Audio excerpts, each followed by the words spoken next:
All right, welcome. I'm Stuart Oppenheim from the Child and Family Policy Institute of California, and I'd like to welcome you to the third and final session of the very, very excellent, exciting, and informative work that we've been doing, growing and linking our knowledge about data history and sovereignty to strengthen ICWA practice and leadership behaviors. Before we begin, in the spirit of the work that will do today and that have been doing in this series, I would like to invite a blessing for the space we are sharing today from anyone who would like to do so. It's not required, but if there's somebody who would like to offer us a blessing to begin, that would be welcome by our planning team.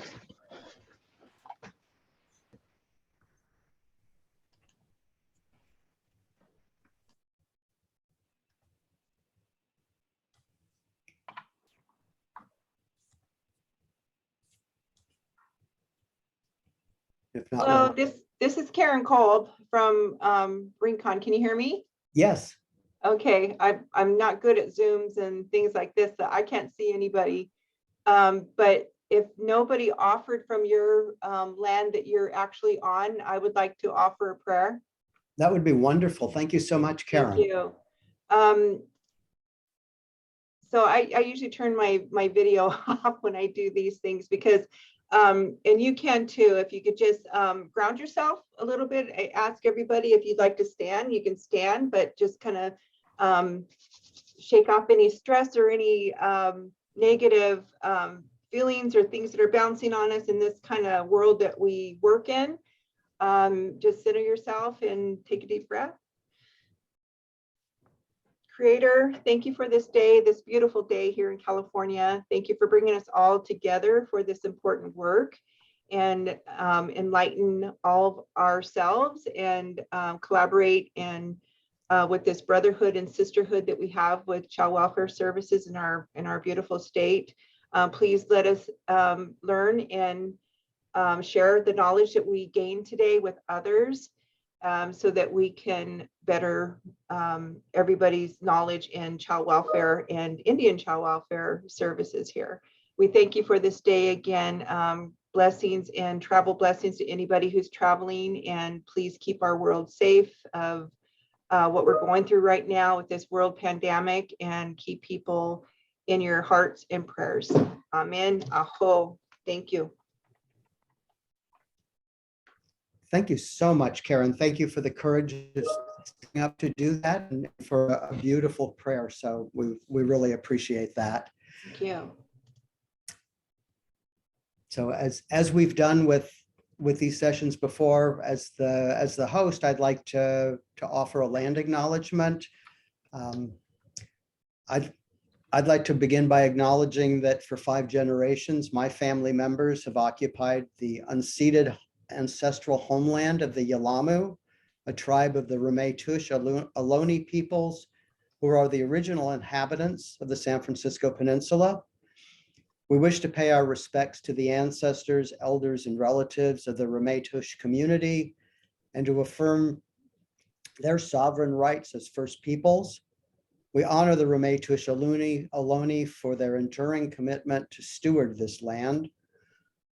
We recognize that the Ramaytush Ohlone have never ceded, lost, nor forgotten their responsibilities as the caretakers of this place, as well as for all the peoples who reside in their traditional territory, that they have lived in harmony with nature for millennia, and that to achieve a truly ecologically sustainable future for San Francisco, we must embrace indigenous traditional ecological knowledge and how we care for the city's lands, waters, and its people. So, and again, we invite everyone to do their own land acknowledgement in the chat. And again, if you can, rename yourself with an acknowledgement of the land that you're on today. And there's a link in the chat for you to determine which land you do occupy at the moment, which tribal land or native land. So with that, we're gonna move on a little bit. I do want to note that people in the past have asked for the PowerPoint for them to go along to review as we go along. So Mia has put that into the chat, the PDF of the PowerPoint. There's also a link to some resources that, some web resources that are available that Virginia Rondero Hernandez will put in the chat. And also at the end of the session, we'll put a link to our website, the CFPIC website, where we have all of these materials available to support you in this work that you're doing to help us finally realize the promise and the dream of the Indian Child Welfare Act.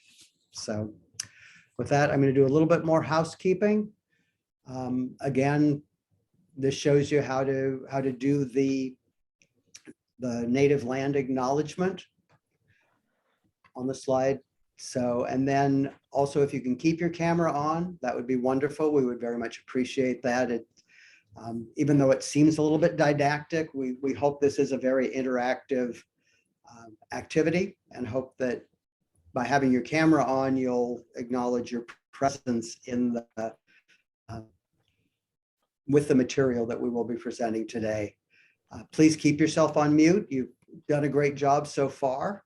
If you're not speaking, please mute. And then if you can put your questions and comments in the chat. We have about over 100 people registered for today. So bouncing in and out with your voice is not as respectful to the presentation as using the chat function. So we'll be monitoring the chat closely, and we'll ensure that all comments are addressed at the appropriate time.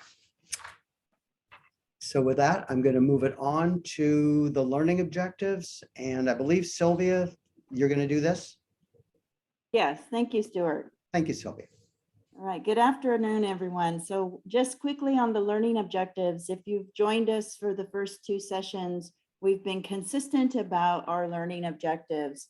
And so these are the learning objectives we set out for these sessions are on the Indian Child Welfare Act, to learn about the states and counties' responsibility to engage in a government-to-government relationship with tribes in child welfare matters, to learn about the concepts and features of ongoing tribal engagement and consultation, and to deepen the understanding of the role of child welfare leaders in the application of the Indian Child Welfare Act, which we're really going to focus on today. Next slide, please. So our agenda for today is, of course, we've done the welcome. We're going to do a real quick recap of session 2, which happened November, I believe. We're going to just acknowledge some of the complexity of ICWA implementation, because we do know that it is complex. It is challenging. We're going to talk about the GONA principles. And I'm going to allow Anthony, our presenter on GONA principles, to actually explain those in detail for us, because his presentation is wonderful. We're going to move from his presentation into a breakout session for discussion. So we will arrange breakout rooms. We have facilitators, and we'll do a breakout session, and then we'll give you a quick break. When we come back from the break, we're going to talk about the work that's currently being done in California around just across the state, ICWA work that is being done. And then we're going to focus on the work that's being done to integrate ICWA, or tribal values, principles, and behaviors into language, into the integrated core practice model. And we have our state representatives to guide us through that discussion. We're going to talk a little bit about child welfare practices that are currently already influenced by Native values and principles. We'll do a panel presentation with a little bit of Q&A after the presentation, and then a commitment to action. That's our agenda for today. So we have, it took a really broad effort to put this session together, and we had quite a team who had jumped on board eagerly to participate in this session. These are our presenters for today. We have Stephanie Weldon, who's the director of the Office of Tribal Affairs with CDSS. Layla Daroon, who is a tribal liaison for the central area of California through Office of Tribal Affairs. Myself, a consultant with CFPIC. Anthony Lopez, who's a consultant with the Central Region Training Academy. Leah Lujan, who's also with Central Region Training Academy. Karen Cope from Indian Health Council. Chris Petty from the System of Care at California Department of Social Services. Donald Rodriguez, who's another tribal liaison, OTA liaison from the Office of Tribal Affairs, covering the southern area. Virginia Rondero Hernandez, who's consultant with CFPIC. Linda Ruiz from the Lipe Nation of Santa Isabel will be part of our panel as well. Andrea Sobrado with employee of CFPIC, and Daniel Wilson from the System of Care, California Department of Social Services as well. So a quick recap of session 2, we focused on really trying to understand tribal sovereignty and what that meant in terms of counties' relationships with tribes. We did talk about acknowledging the complexity of implementing ICWA, what it was like to work with numerous tribes that are all unique, and no tribe they're not cookie cutter. Each tribe is different and unique. We talked about working with out-of-state tribes and the complexity of that, and the varying resource capacity of different tribes across the nation and across California. We talked a little bit about what Public Law 280 is and how that impacts us in California. We defined tribal engagement and consultation. We highlighted the various ways that counties are currently working with tribes.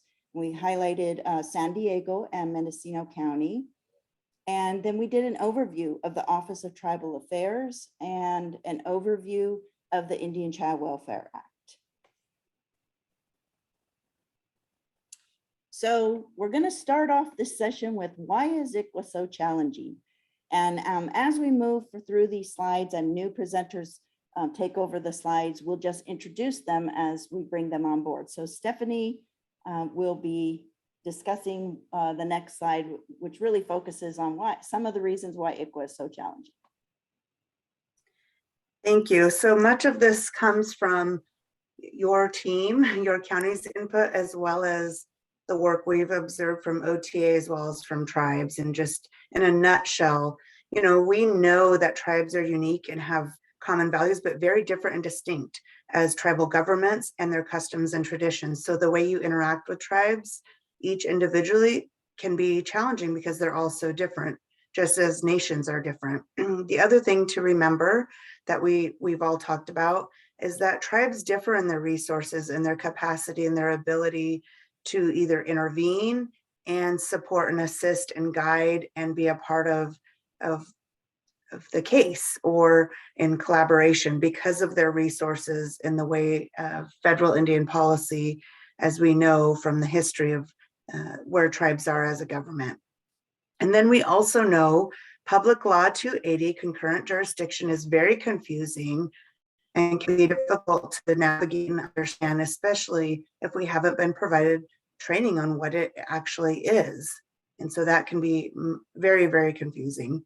And then, of course, changes in the law that have changed requirements for noticing, especially over the last couple of years, which we know is really important and different for California, is the reason to believe versus the reason to know, and then determining the correct name of the tribe. And one on here we don't have that I'd like to add in is also, we know challenges with the data system of how to collect data within CWS CMS is also a challenge, among other things. And then for many that we've heard from many of the counties and tribes is, well, it's a small population, or it's not perceived as important.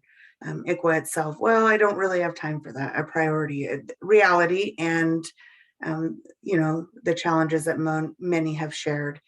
And then our OTA, our Strengthening ICWA Field Survey report to many of you, I want to just ask Don and Lila if they want to add anything or share a little bit really quickly about the survey that was done with both counties and tribes. Layla?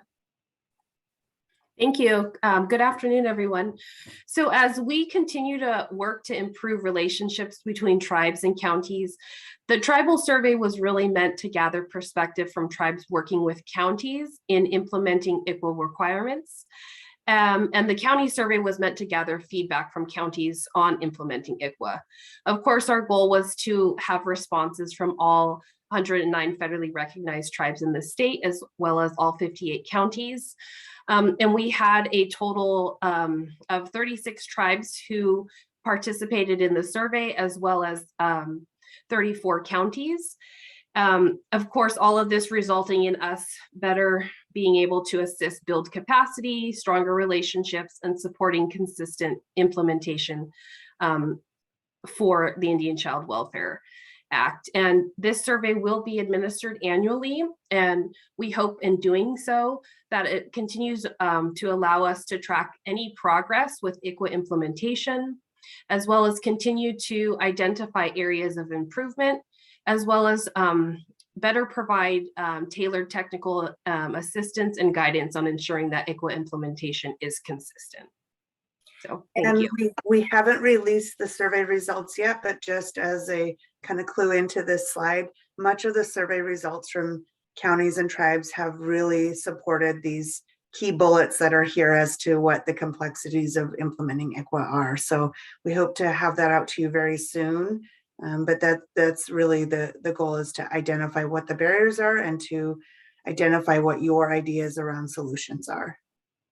Thank you.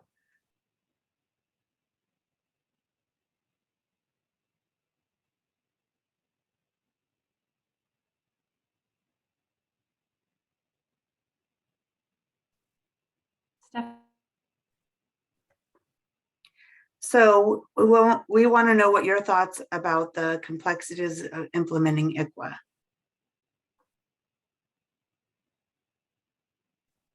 Sorry, I'm cutting out here, so I don't know if you can hear me.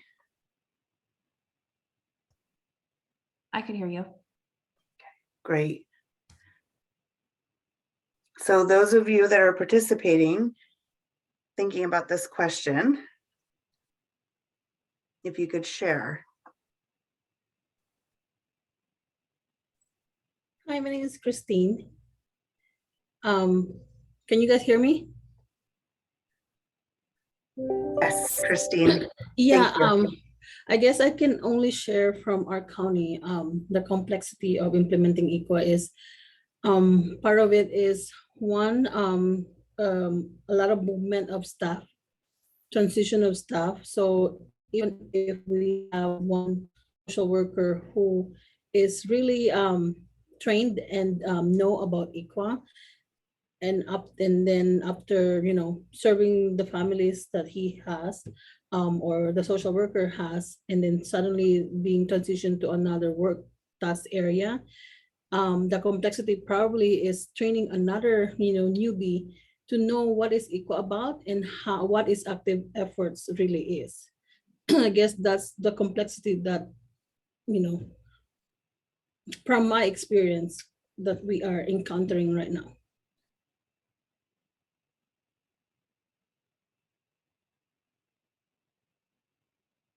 Thank you. Could a few others just quickly share what their thoughts are on complexities? I know that it kind of puts you in a vulnerable place, but we all know this is the real situation because we look at our data, we look at the numbers, we know it's a hard place to be. We've all, as presenters, have practiced and know the barriers. So if some of you would be willing just to share out your quick thoughts of some of the complexities.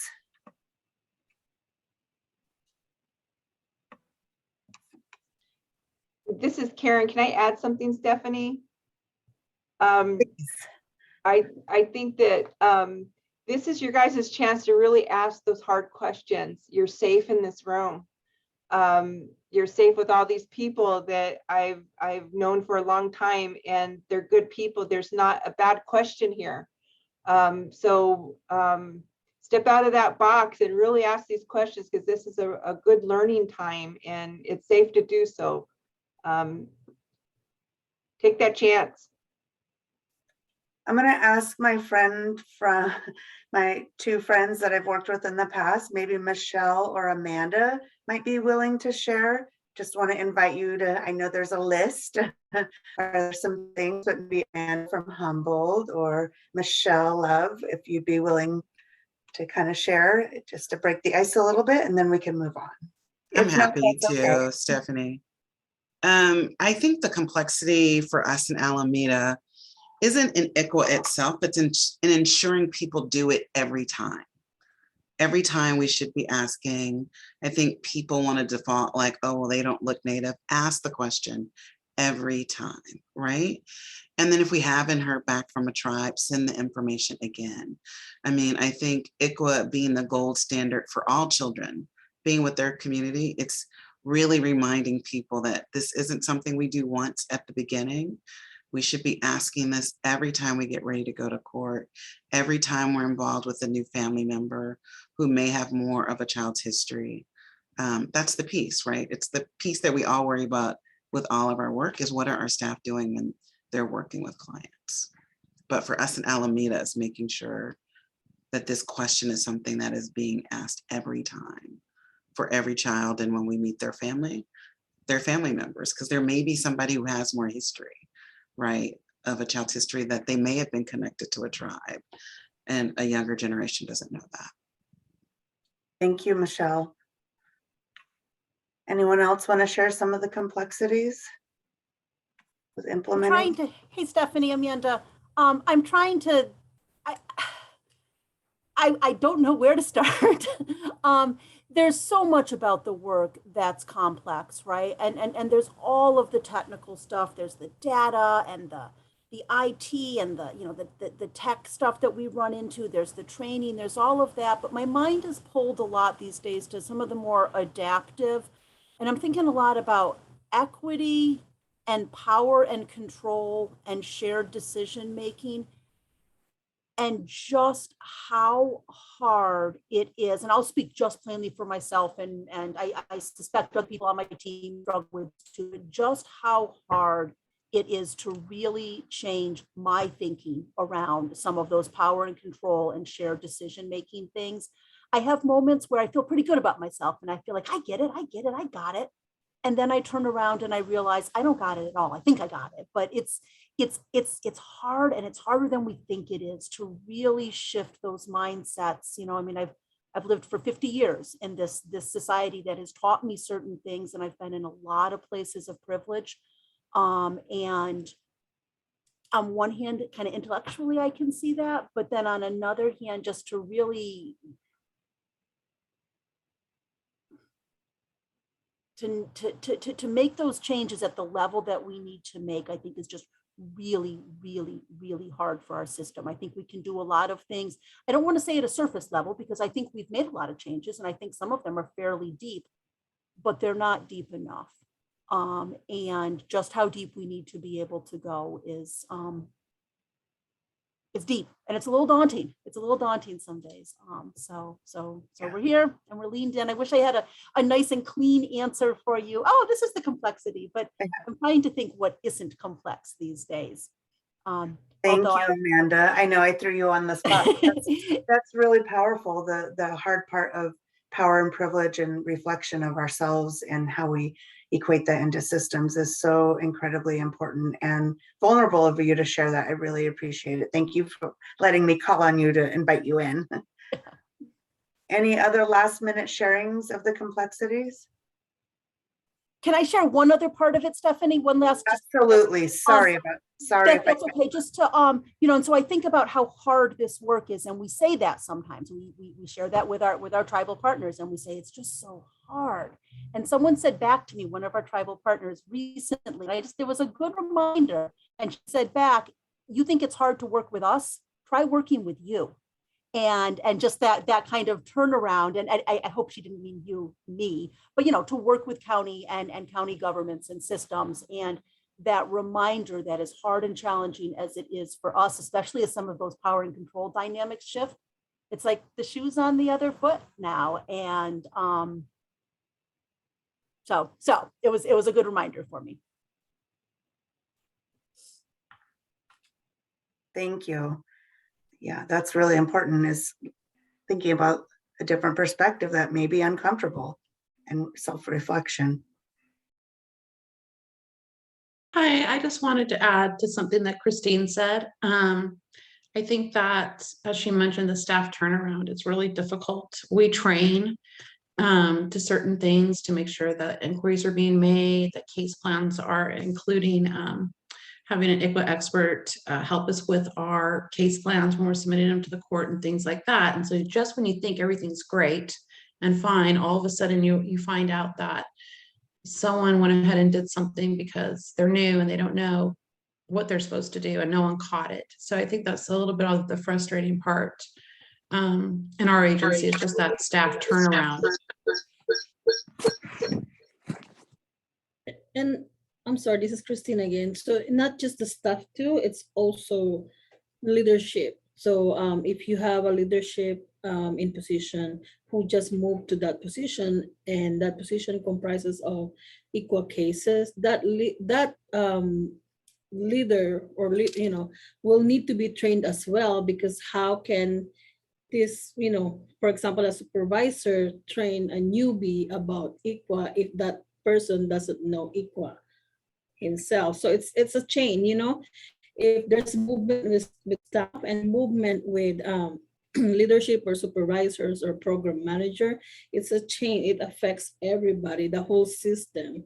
And sometimes I feel like I'm very transparent to the tribe that we work with, and I'm always transparent. Like, I will tell them, like, when I started the position, like, I'm sorry, I know what is ICWA about, but I don't have a great knowledge about it, and I need to learn. And as I go learning it, I tell the tribe, like, help me with it, and if I made a mistake, let me know. I don't mind for you to correct me, because I'm willing to learn and improve myself. So I think the importance of being transparent to the tribe, like, that if you don't know, you don't know, and that's why if we have this kind of training, my staff and me, I want to learn together. So whatever knowledge they're learning, I want to learn too, or whatever knowledge I'm learning, I make sure that I transition that knowledge to them right away, because it's a shared knowledge that if ever in the future that I transition to another position, I still have someone who knows that,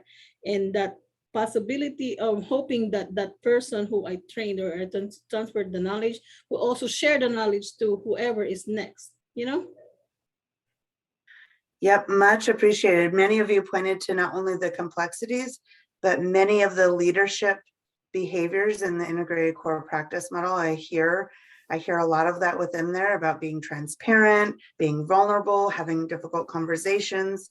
So with that note, I know there's probably a lot of other ideas. If I could encourage you all to go ahead and put in the chat other complexities that come to mind or that you've experienced, and then I can go ahead and hand this off to the next person who'll be going over the next few things. Thank you, Stephanie. And I just want to appreciate you, Stephanie, for facilitating such a great conversation, and for you and your team being here and modeling this commitment to partnership. So I just really appreciate you and your role as the Director of Office of Tribal Affairs, and your team for being here today. And thank you, Karen, for calling out, just bringing some safety into this space so we can talk transparently. So I just kind of want to continue on in that tone of great appreciation. And actually, I want to really appreciate Christine and Amanda and Michelle and Lori for bravely pointing out, you're demonstrating your commitment to the tenets of ICWA despite the complexities. And I think that's the common ground for all of us here today. So thank you for being so brave. I just want to kind of recap just a tiny little bit from last time. Sylvia already did a beautiful recap. So I just want to call your attention to something kind of specific. And that was, if anybody was here in our second webinar, you were blessed to be able to witness some great displays of partnership between tribal leaders and county child welfare leaders. I don't know if y'all remembered those wonderful stories on the panel that really feature this commitment to partnership, but that partnership that we witnessed and heard through stories was beyond a business relationship. It was so relational. There you could see such empathy and such understanding of each other's roles and a great respect for tribal sovereignty and the sort of ceding of power from the child welfare leader to the tribes. You saw like friendships. And I think we even had one story of a child welfare leader who said they lost internet. She lost internet power. And if it weren't for the tribe, she wouldn't have been able to talk to her emergency response staff. And so it was the tribes that come here, we have internet. So just this display of partnership was amazing. But after the panel, we launched this poll. And the panels were so inspiring, but here was our poll that we launched in the last session, which is going to bring us to kind of where we pick up today. But the poll here's the question, what are some ways that would help your child welfare program sustain its commitment to tribal engagement and partnership and great respect for the role of tribes and their sovereignty? And I want to show you what you said. So if you could advance the slide, this was where everybody was last time. This is where the readiness was at. This is where the appetite was at the end of last session. Response number one, you said, we want to embed tribal principles and values that we heard from the panels. We want to embed these values into our work, especially around the rollout of new practices and practice improvement and system improvement areas. But we want to embed tribal values and principles into our implementation work. But we don't know what they are. We need tribal consultation to guide that input. We, as a child welfare organization, don't know in and of ourselves what those values and principles are. So we need tribal consultation, which makes so much sense that the second response to the poll was, gosh, we have to have that kind of relationship with our tribe so that they are consulting in our daily work of child welfare. So this is where we ended last time. And I just kind of want to unpack. And first of all, I want to tell you, this is where we're going to start today. That first response, we want to embed tribal values and principles into our work. Well, here's a couple of things around that. What are the values and principles? What are they? We need to hear from tribal leaders and tribal elders and folks who know and can help illuminate those for us. So today we are really, really blessed to have Mr. Anthony Lopez with us. He is a member of the Manchester Point Arena Band of the Pomo Indians and a great friend to the Central Valley Regional Implementation Team for CPM. He's been our consultant for a while, and he's helped us kind of slow down in our implementation work in the Central region to really take stock of what those values and principles might be and how they could undergird our work as well.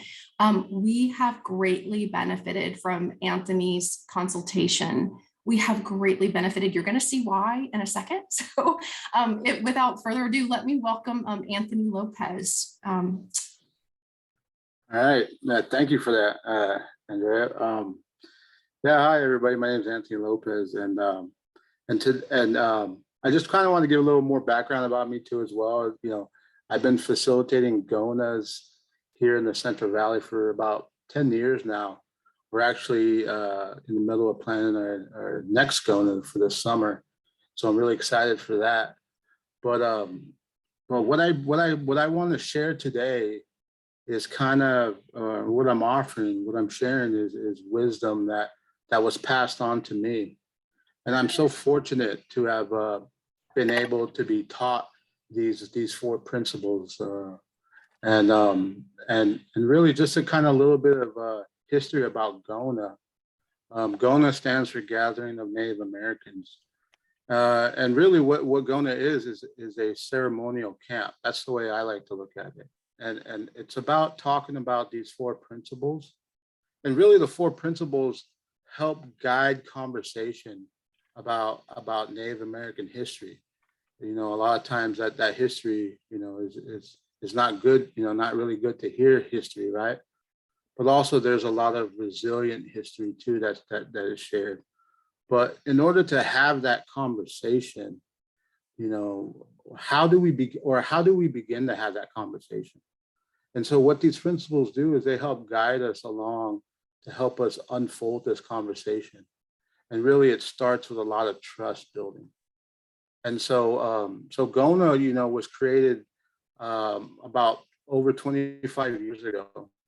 And it was developed because SAMHSA had identified an epidemic that was going on in Indian country across the United States. And the epidemic was really with drugs and alcohol and suicide. And so SAMHSA had tapped on the shoulders of about 30 or so people, 30 Native American scholars, stakeholders, counselors, and really asked them, like, what can we do? What kind of prevention model can we create to assist in this epidemic? And from that came GONA. And so today, what I'd like to share is these principles and how we can apply these principles to this ICWA space. And I just want to highlight some of the learning objectives that we talked about today. We talked about responsibility to engage. I'm just taking some of the language in those learning objects to just think about, as I share about the principles.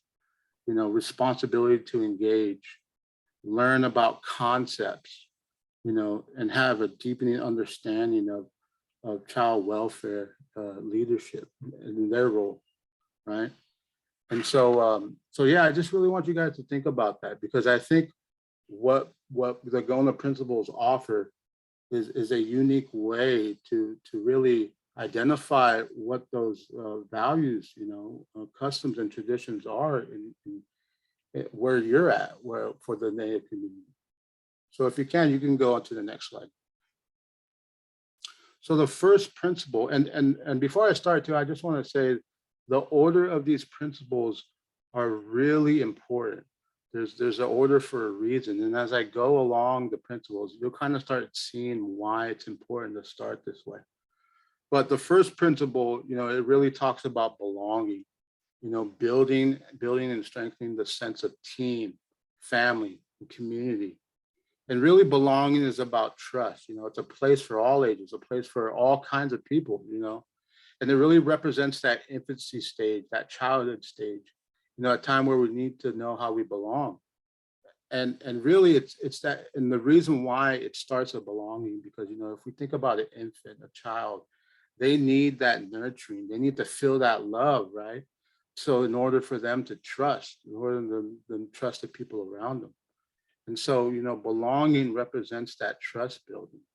And it's important that, we start with anybody, any family, right, that we may be just talking to, any child, any adult, any elder that we talk to, belonging needs to be established before we can really get into a meat of a conversation.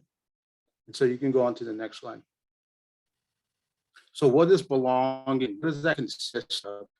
And when I talk about these principles, I'm really sharing these principles in a Native perspective. And I think that's really important to understand, because, when we looked at those polling questions, right, we talked about embedding, and consultating with tribes. And really, how do you do that? And it's really about understanding the Native perspective in this language, right? And when we think about belonging and the details of belonging through the Native lens, it's really about, looking at like songs and dances, right, that those tribes practice, right? And really thinking about those traditional values, that families, Native communities and tribes have, right? And really understanding teamwork, really thinking about teamwork and emphasizing it within the circle. And then family, right? Thinking about families and also the creation stories of those families, and also the traditional knowledges in those families, but also in the Native communities and also the tribes. So that's kind of what, belonging consists of. And so, when we think about belonging and the process of trust building, it really takes its time for us to really get to know about all these things that are listed here. But, these are just some of the things, that encompass belonging, and trust building. But these are like, but there's way more to it, right? But I think this is just a really introduction to what belonging is all about. Okay, you can go to the next slide. And so what happens after we're able to create that trust, right? To establish trust, to understand that we're here working as a team. what needs to happen once you're able to build that? And really what should happen is the next principle is mastery, is gaining gaining mastery and healing from what holds us back. So once you're able to establish that trust, right, then we can start unpacking that conversation that maybe is hard to have. A good example is a little earlier when, people were kind of hesitant to talk, now, would it be like that if we all knew each other, if we all were familiar with each other, if we all, started to gain that trust? Probably be different, right? There would probably be no hesitation for us to talk. And that's why it's important to establish that trust, because, for people to share, like Christine or Amanda, you have to be able to establish that trust, because sometimes the things that we want to share are not, people may not want to hear, or it's hard to say, right? And so in order to have that trust with families, right, Native families, Native communities, tribes, that trust is important so that we can get to mastery, right? And what is mastery? It's empowerment for individuals and community. This second principle really honors that adolescent time, that stage in life of adolescence, because that stage in our life is really about, the time of visioning, but also mastery. And really mastery is about looking back at our past, right, to really understand what our future can hold for us moving forward. And so you can go to the next slide. So what is the details of mastery? It's really about, understanding that cultural knowledge within families, tribes, and Native communities, and really understanding those personal stories. When we think about historical trauma, that looks different for everybody, and the behavior of historical trauma comes out different for everyone as well, whether that's Native or not. And so I think it's important, for us to engage in that personal story, right? Kind of going back to belonging, trust really needs to be established. And so for providers to really gain that trust of clients, right, to even want to share that personal story, that's why belonging is so important. And so as they are able, and people are able to open up about their personal story, that's when the process of healing starts, right? And then also, exploring this general patterns that may be arising in Native families, Native communities, and tribes. And so you can go on to the next slide. And so when we talk about healing, right, what does that look like? Navigating healing. There's two questions that we need to really understand within families, that play a role in maybe some of the issues that might be going on in Native families, Native communities, or tribes, right? And the first question is, what broke the Native world apart? Really unpacking that for families, communities and tribes, acknowledging, the grief, accept and learn from the trauma. So it's really having that question, when you think about, for a provider with a client, what does that look like for that family? Again, trauma looks different for everybody, and that generational pattern of trauma looks different for families as well. And so it's really starting to unpack that and understanding what are those, historical causes that families or communities or tribes that go through. But then at the same time, really understanding what holds Native worlds together, build off of that, inspire, motivate, and sustain that resiliency. Because, as much as there's things that broke the Native world apart, there's way more things that hold it together. And that's what's in that belonging piece when we learn about those personal stories, really unpacking that and identifying both these questions within families, Native communities, and tribes. And what this does is it really helps us start understanding those more deeper underlying, causes in families and Native communities and tribes. Okay, you go on to the next slide. And then so again, we talked about belonging, right? And building that trust, and then mastery, really understanding, what that history looks like so that we can build towards the future. And so interdependence, the third principle, is really about how do we work together after knowing this, right? After establishing the trust, after learning about history and what that future holds. Interdependence is really about working together to really figure out a plan of action, based off of what that future can hold for families, tribes, and Native communities. So interdependence is really about working together interdependently for positive change, action, community, and leadership. This principle symbolizes the adult stage, being integral and interdependent with their families and communities.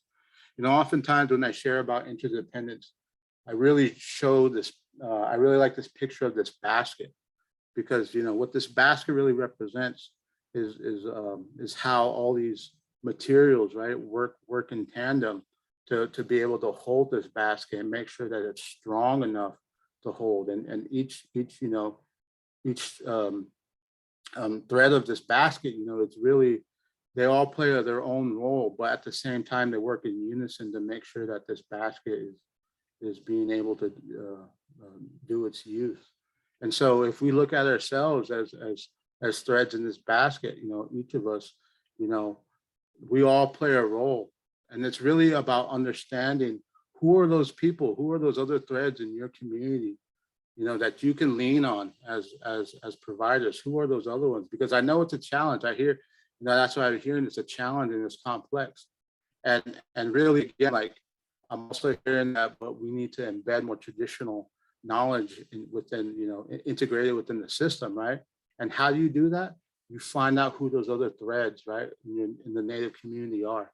Who are those stakeholders? Who are those elders that you can lean on? Who are those Native scholars in your community, or who are those people that just have lived experience, right? That you can lean on for consultation or even help you, start understanding, or even developing more services for families and Native communities and tribes. Okay, you can go on to the next slide. So what does interdependence really look like? It's about, ceremony, and how that plays a role in working together, acknowledging that ceremony, when we're in the circle, is that element, that spirituality is within our circles, and acknowledging it as a guide and a support in this process, not just for providers, but for families, Native communities, and tribes, and within that, identifying problems together, right? I hear a lot of, for me, what I hear today is that there's a lot of need of support. And why do we need support? So that we can come together and identify problems, but then also. Sorry, Anthony, can you unmute yourself? I was trying to fix the background noise and I accidentally muted you. Yeah, no worries. And so, yeah, and so working interdependently, to identify problems, right, together, and then to create solutions. A lot of times the way I look at, this kind of work or servicing Native American communities, I look at, the more people that are invested, the more brains that are invested, the more ideas that come out, that come filtered out. And that's what I love about working together, having committees, that come from all walks of life within groups, because I can have an idea that I think is really good. But when I share with everybody, it gets molded into an even greater idea that I never knew that could. And I feel that's the opportunity that's always there whenever you're able to work interdependently with partners and organizations, but also families, right? And those stakeholders as well. And I think as you're able to do that, right, as you're able to work interdependently with partnerships, then that's when you can really explore that resiliency and also gain more of a healthy community vision that is created by conversations with community. And so, working interdependently, with Native families, tribes, and Native communities and partnerships is also essential when looking at a plan of the future. You can go on to the next slide. And so, so the last principle is generosity, giving back to self and the community. teachers, elders, and resources in the honor of our elders who gives their knowledge and teachings to our generations of our future. And like I said in the beginning, this wisdom, this knowledge that I gained from other GONA facilitators, from my elders, from my mentors. And my generosity is to give it back to the community, but also give back to myself, and understanding that I myself have to be strong enough to give back to my community. And so being able to really look at, that self and ensure that, you're giving yourself that generosity as well. We all have medicine to share with people. Each and every one of you have your own unique medicine to share. And when we're able to offer that unique medicine to others, that doesn't just heal that person, but it also heals us. And knowing that we're able to offer something to people. I know for me, being here and sharing this, it gives me wellness in my heart. It gives me that medicine to be able to give back. And I think it's important to understand that, for all of you, and to understand that you have medicine that you're sharing with other people. And that to me, I honor that. I acknowledge that in all of you, because, I commend you guys for doing that, because it's a lot of hard work. And so it's important to understand that and realize that. And so, and I think I heard earlier about staff turnover, transitioning, and about how do we give that knowledge back. And I think what the principles provide is a system or a guide on how to have these conversations. But once you're able to understand these principles as a guide, then your generosity should give that back to the next person. And so this is a system that can be shared with others and should be shared with others. So that ensures that for us to be able to, really, again, going back to those learning objectives, new people come in to really understand the responsibility that they have to engage, right? And also to learn about these concepts, that may have Native perspective in them, so that they can have a deepening understanding of their roles within the system. You can go on to the next slide. So what does generosity look like? Giving back to community, commitment to team through traditional activities, action planning and a ceremonial giveaway. When I think about generosity, and even within this ICWA space, how do we acknowledge those families who achieve their goals? Like how do we take that achievement of being able to get this assistance that ultimately betters their families' lives? How do we acknowledge that within this system? And so when I think about, how do we provide more Native perspective within the ICWA space, it's really important to really look at those achievements and root them in spirituality, and root them into, what makes Native Americans, honor, and how that looks for your area. And because it brings that element of culture back into the community, and maybe sometimes there may not be any at all. And so, hopefully, that's something that I would like to see, happen more, is that ceremonial giveaway of families, if we're able to achieve, if these guiding principles we're able to achieve.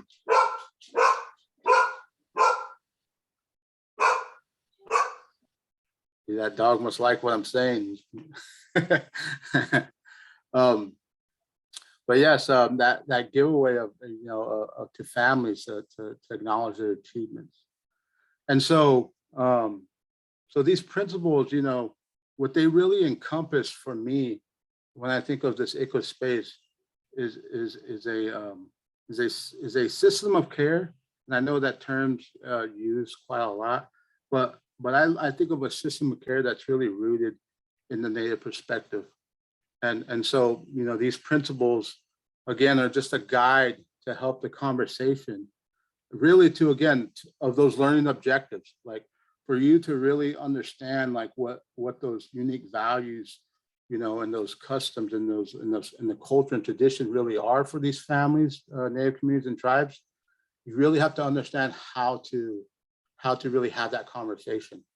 And so these principles allow you to help guide that and facilitate that conversation, so that you as providers can understand that deeper meaning of what those unique values, culture, and tradition is. You can go on to the next slide. So, you know, these principles really represent a community growth model. And what I mean by that is it allows, you know, if you're able to use these principles as a guide in conversation, right? What does that do, right? It allows us to grow capacity and relationships for families, tribes, communities, and service providers. But also it's skill building, you know, really for me, after learning about these principles, I use these principles in every group that I'm a part of. And they really help set the tone for a group and really grounds our group into honoring, acknowledging each other. And also, you know, these principles really help guide that and create that safe environment for youth. But I also would say for adults and elders as well, and for providers as well.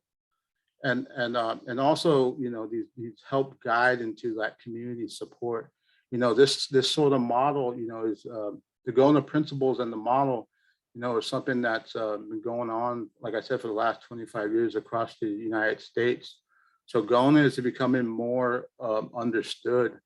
And I think what it involves is community support too as well. You can go on to the next slide. So the core elements of the GONA principles really is spirituality. You know, really, and this goes for all four principles, right? Having those elements of spirituality, and really, you know, norms, which are, you know, shared agreements that are created between, you know, providers and tribes and Native communities and families. You know, what are those shared agreements? Like, you know, when I share about norms, I always talk about the first question I ask people when creating norms or shared agreements is, what do you need from this space to feel safe? And really that's where, before any action plan, any conversation about each other, that's what really should be the first question that's asked, you know, in any circle, is what do you need in this space to feel safe? What do you need as an individual to feel safe in this space? And so that's what really norms are about, is creating those shared agreements, so that whenever we are in a circle, we have this understanding of what we need from each other to feel safe. And as we practice those norms more and more within that circle, they become like second nature. And what encompasses that is the energy of the room, the energy and the trust factor, right? The safety net of the circle. And you know, once you're able to establish that, right, norms, then what comes along with that is team building. You know, often I use the 5 stages of team development, which is forming, storming, norming, performing, and adjourning.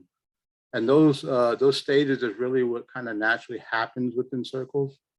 And so for us to really kind of overcome some of those stages or guide us through those stages, these norms, shared agreements really help us, you know, overcome any obstacles, as well as the spirituality within the circle as well, help us overcome any obstacles as well.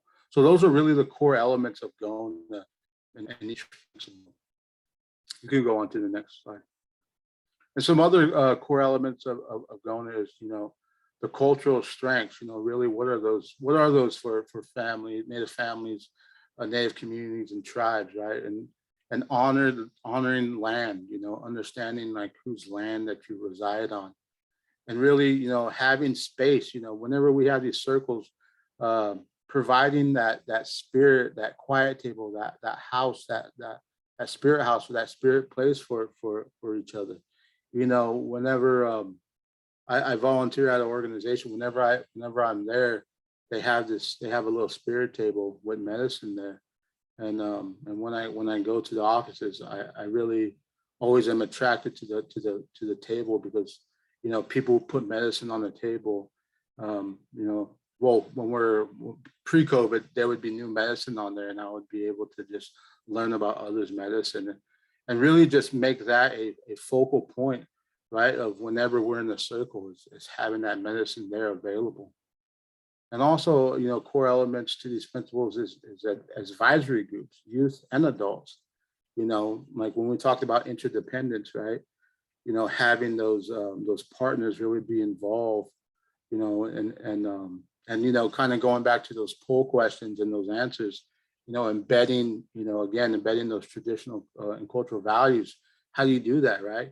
And for me, the simplest way of doing that is youth advisory groups and adult advisory groups, because those are the people that have the knowledge, right? Those are the people that have, you know, the degrees in Native perspective, right?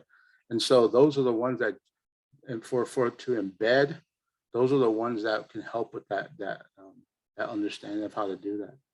And Belmont process, you know, I'm not going to go into Belmont process right now because coming up, I'll talk more about that.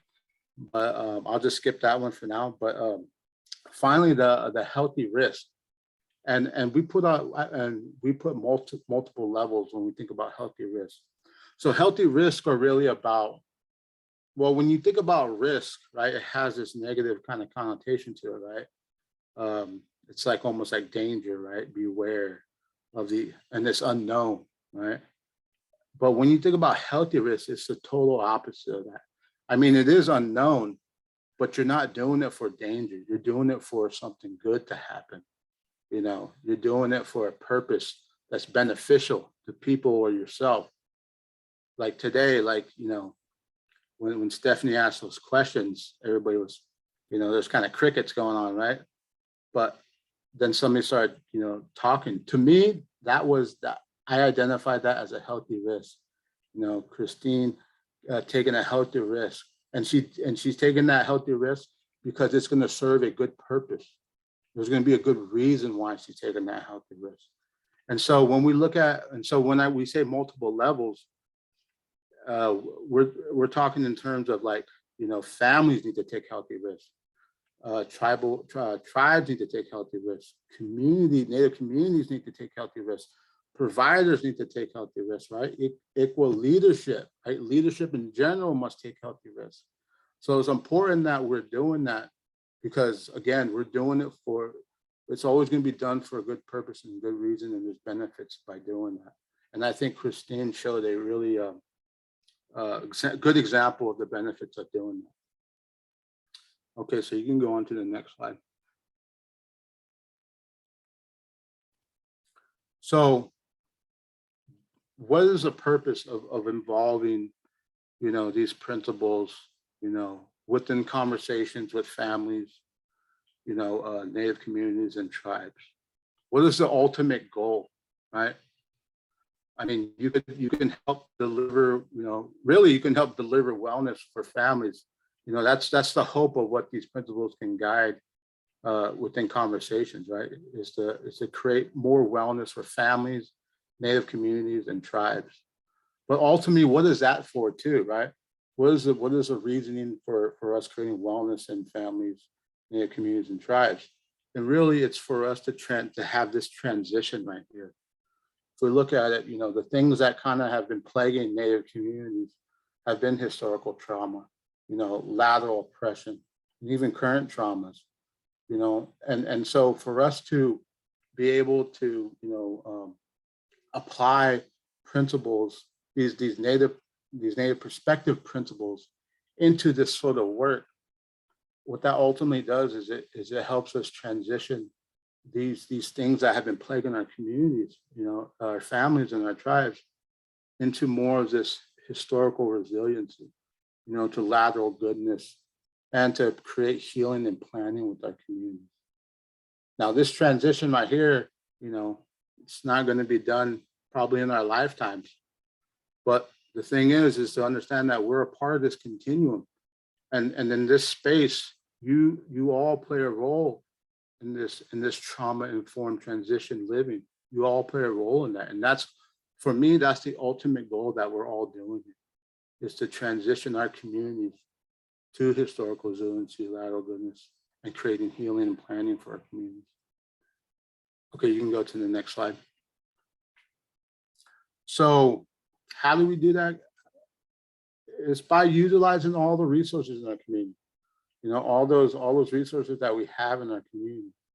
And so this is a diagram that I found that was done by, oh God, I forgot the organization, but what they did is they came together with the community, with the Native community, and they asked them, like, what are those pathways to health? What do those look like in the community?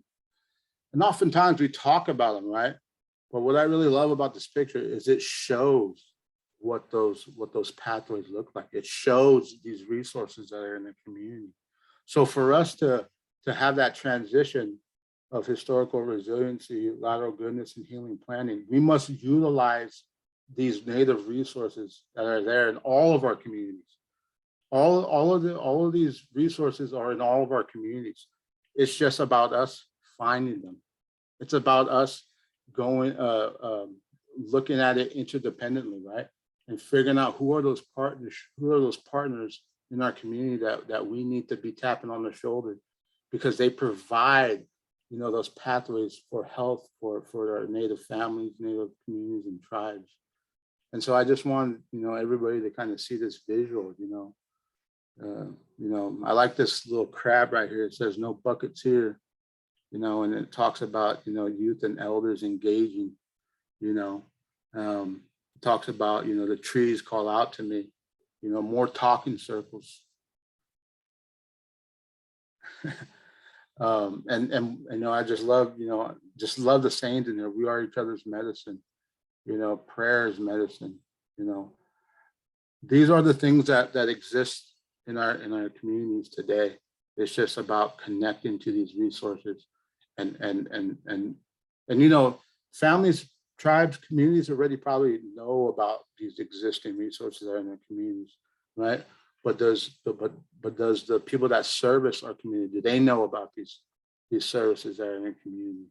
And it's very important for ICWA, right, to really service Native communities the most.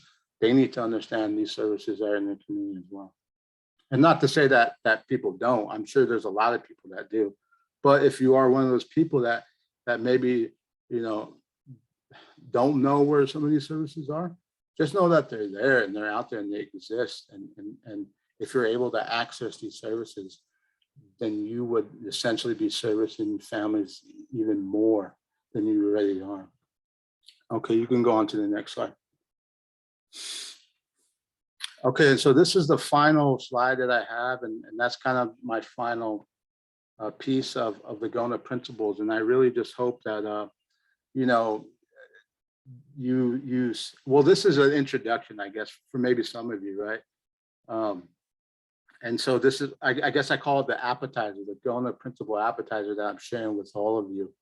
And I, as a facilitator, really see the power in it, because I know working with youth for the last 10 years, you know, and seeing the transition for youth to see hope for their future and have a clear understanding of what their vision is, you know, it tells me that these principles, they work and they have substance to them.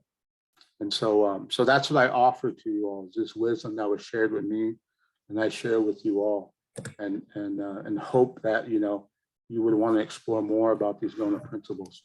Okay, so the last thing I want to do is called the Belmont process. So this man in the middle right here, who has the blankets and holding the drum here, his name is Harold Belmont.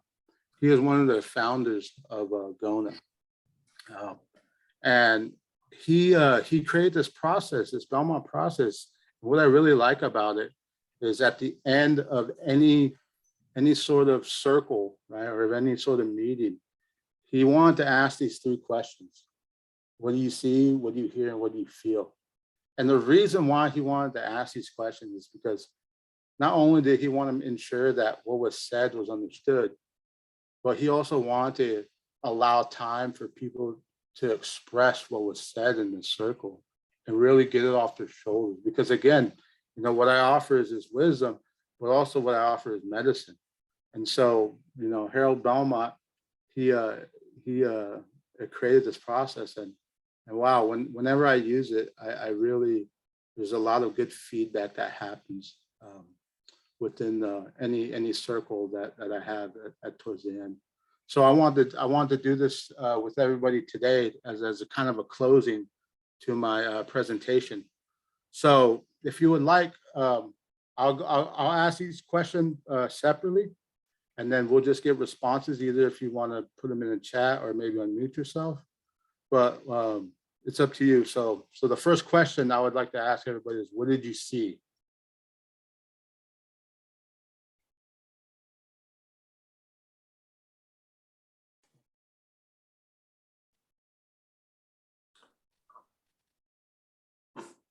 I really like the picture of the basket you showed and the way that you described that picture with all the different threads or the strands weaving together.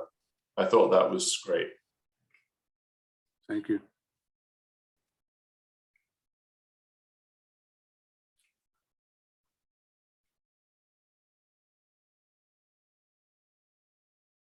Okay, I see somebody where I saw words through art and images. You know, something I realized through Zoom is important, you know, as we speak, to have something visual pleasing to the eye. I really, you know, kind of honed in on that in this process of Zoom meetings. Saw family and communities, community connection and togetherness in the pictures, your passion. I appreciate that. I saw For me- love. Oh, go For me, ahead. I love that everybody's smiling. Most of them, I think. Still love the crowd. Saw your humility and light. Thank you.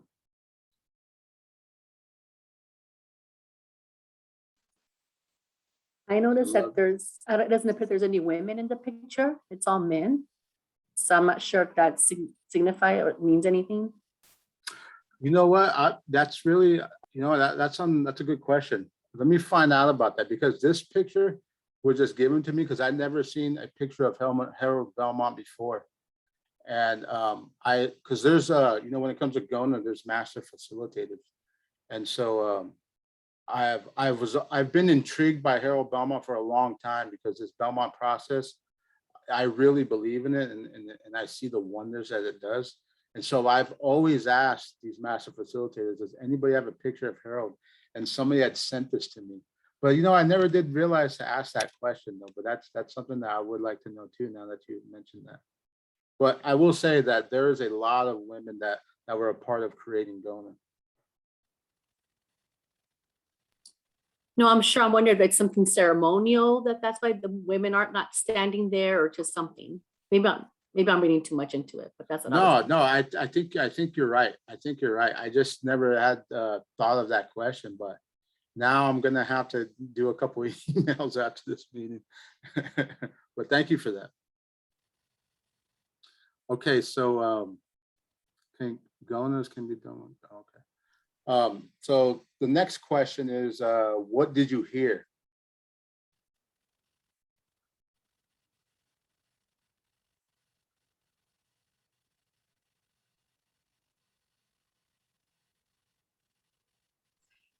For me, this is Jennifer, by the way. For me, things that I heard were new ways of addressing things, or new ways of looking at things.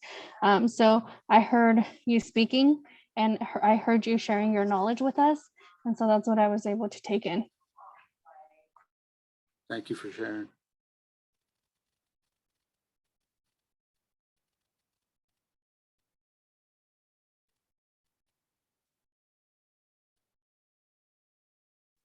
The importance of interdependence and traditions. That's a good one too.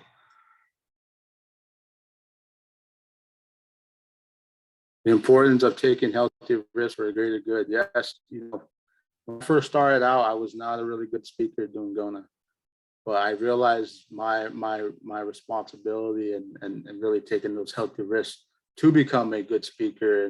And here I am today talking to all of you.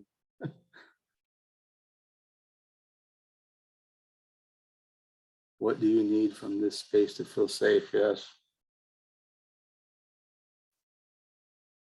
Okay, so the final question is, what did you feel? What did you feel in this presentation today?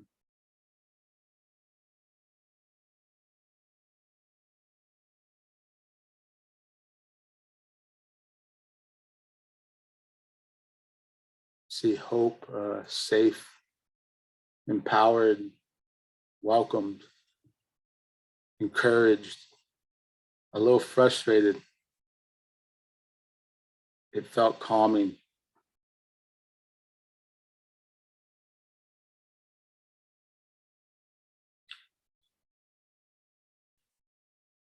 Inspired. I see, Edward, you wrote a little frustrated. Would you mind sharing? Would you like to maybe take a healthy risk and share? No, not at all. I say frustrated only because these principles are so obvious on how to deal with people, how to deal with our children, how to deal with all cultures, no matter what it is. And I'm frustrated because we have to keep reminding people of this. And it's a shame that we have to do that, that you have to do that. It's a beautiful presentation, Mr. Lopez. But it's a shame that people just don't live their lives this way, or at least little remnants of it. And it just, in this day and age, it shows. All we see on the news, all we see, everything politically, you know, the pandemic, it's these principles, if they were just lived by everyone, if everyone just lived just a little bit of these things, I think we'd be all better off. But I'm frustrated because we seem to have gone a little backwards, and we have to keep reminding others this is the way we should live. It'll make everything better. And that's what I meant by that. Otherwise, you know, whatever else everyone is saying, hope, enlightened, yes, that's all there. But it's a shame that we have to keep reminding our culture, our communities, you know, our families to feel this way or to live this way. That's what I meant by that. Yeah. I appreciate you for sharing, Edward. Thank you for that. And thank you for taking that healthy risk.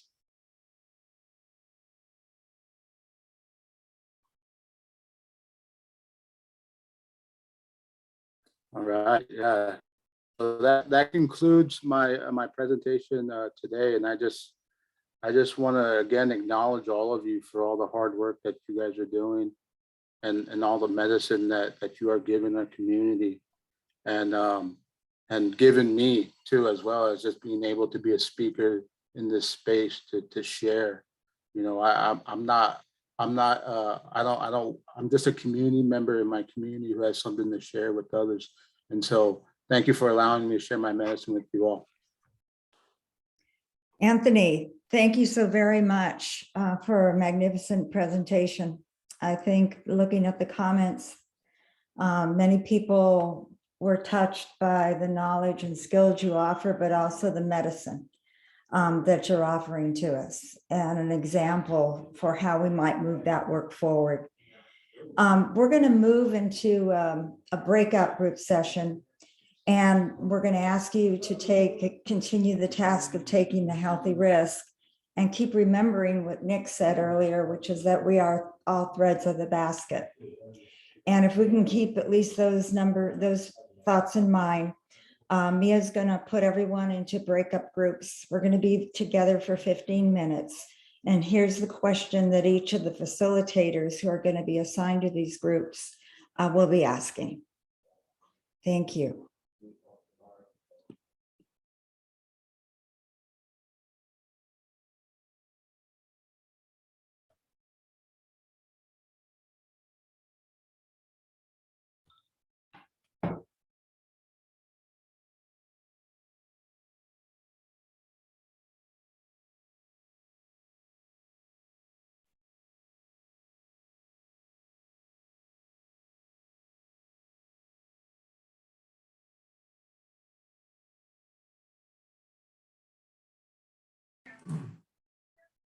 It looks like most folks have joined their rooms, right? Yeah. Anyone having trouble getting to a room?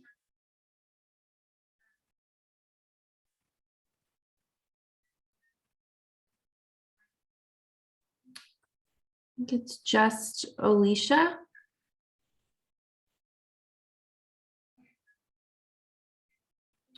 Alicia, are you there?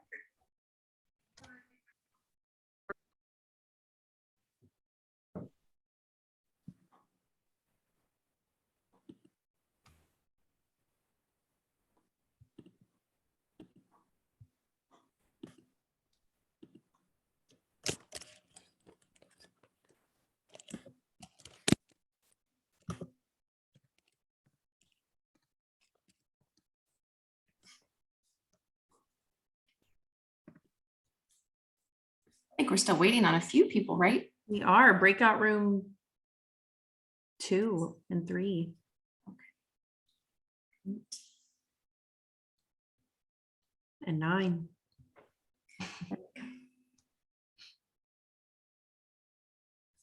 Okay. All right. Well, great. Welcome back from breakouts. We have about 5 minutes on the clock, and then we are going to release for a break. So in the next 5 minutes, I wonder if we could invite the facilitators to just bring either the facilitators or anybody that you designated. And if you didn't, then it would just be the facilitator. No worries. But just to bring back maybe a top line theme from your breakout conversation, and just to keep us kind of rolling, I'll go ahead and just prompt you if that's okay. So we don't just sort of wonder who's going to talk next, because we've got 10 facilitators, I think, and we want to kind of go within the next 4 minutes or so. So if that is okay, if I can kind of volunteer folks. So I'll start with Virginia. Do you want to go first?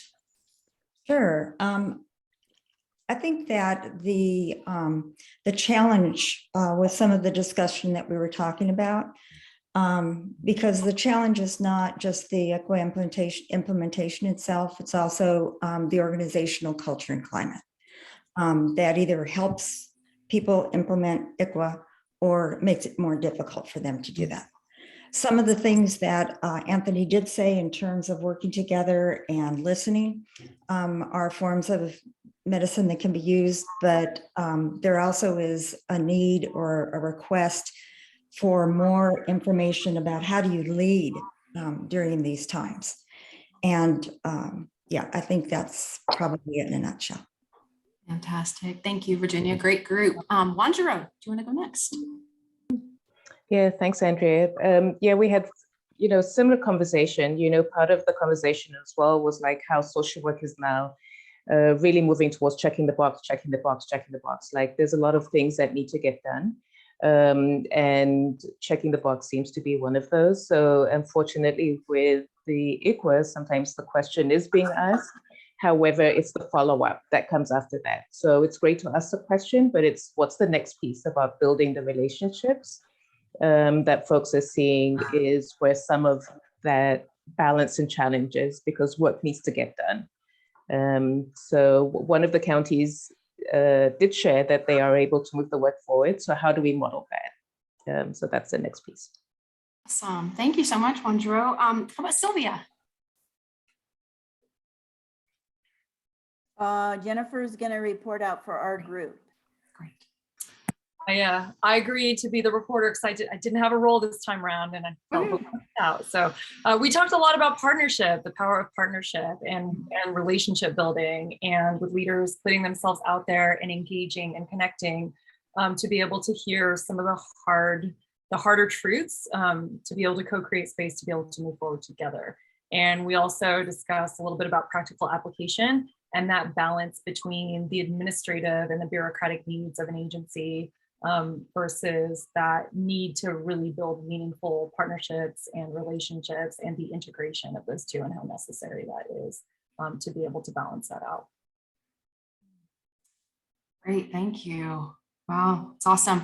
Leah, what's your group?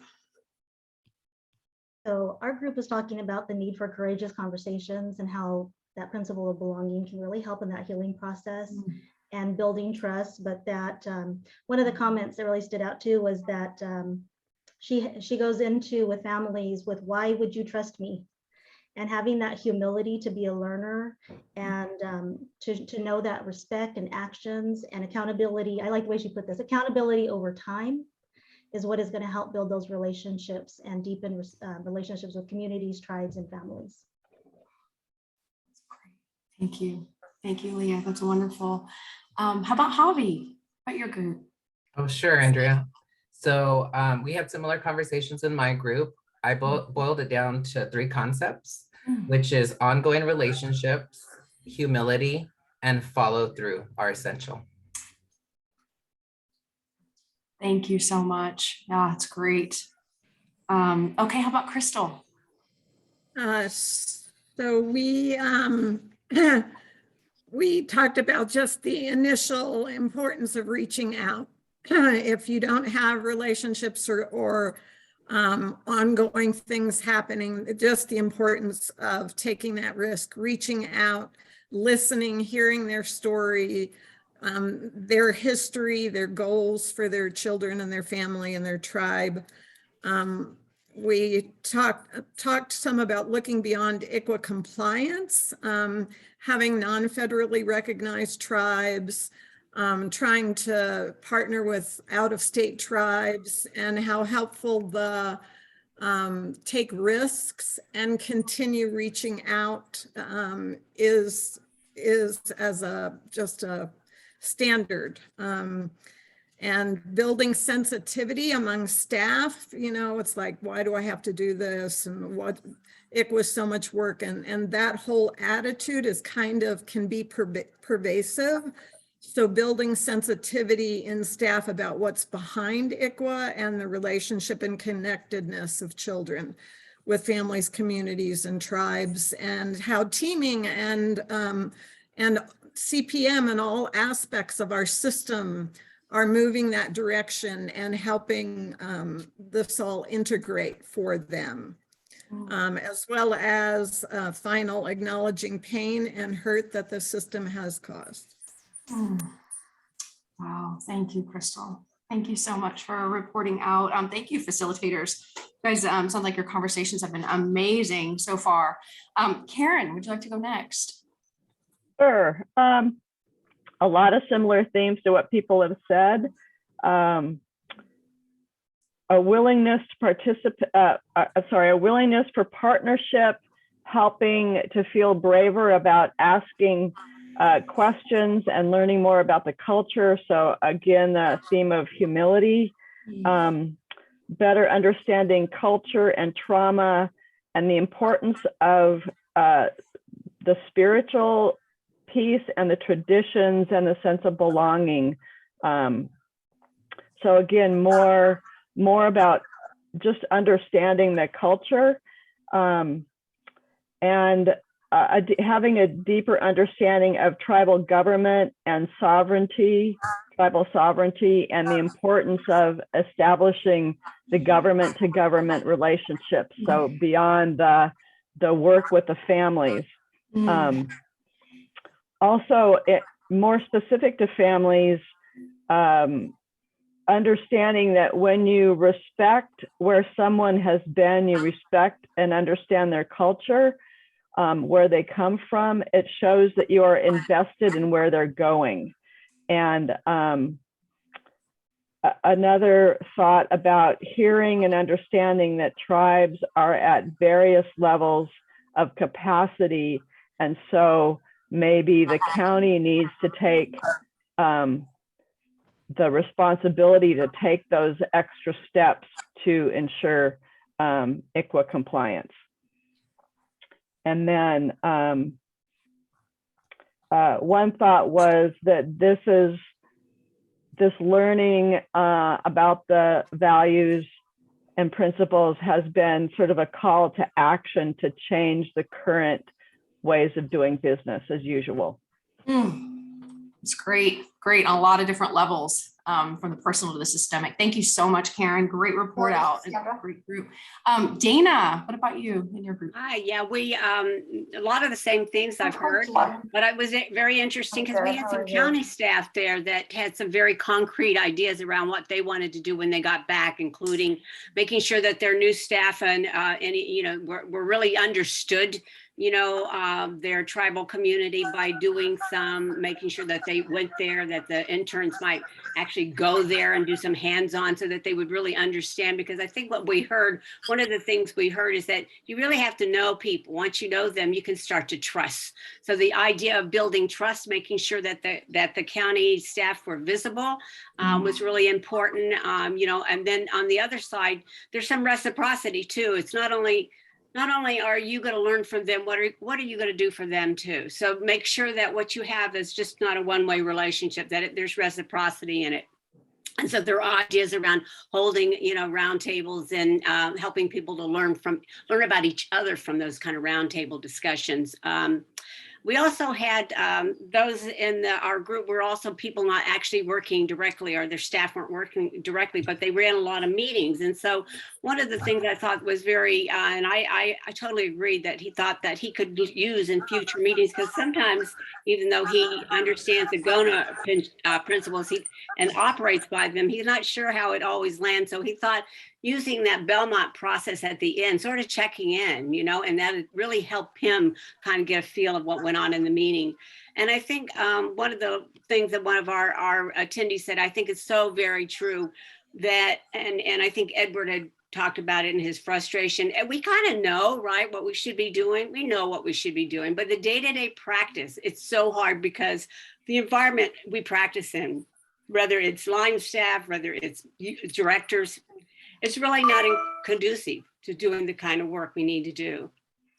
So that's kind of where we sort of ended thinking in it, but it was very powerful. Anthony, thank you very much for providing such insight and giving us such food for thought to think about how we operate in this world that we live in. Such great reflections in just a short amount of time. Those 15 minutes probably went very fast. Renee, would you like to go next?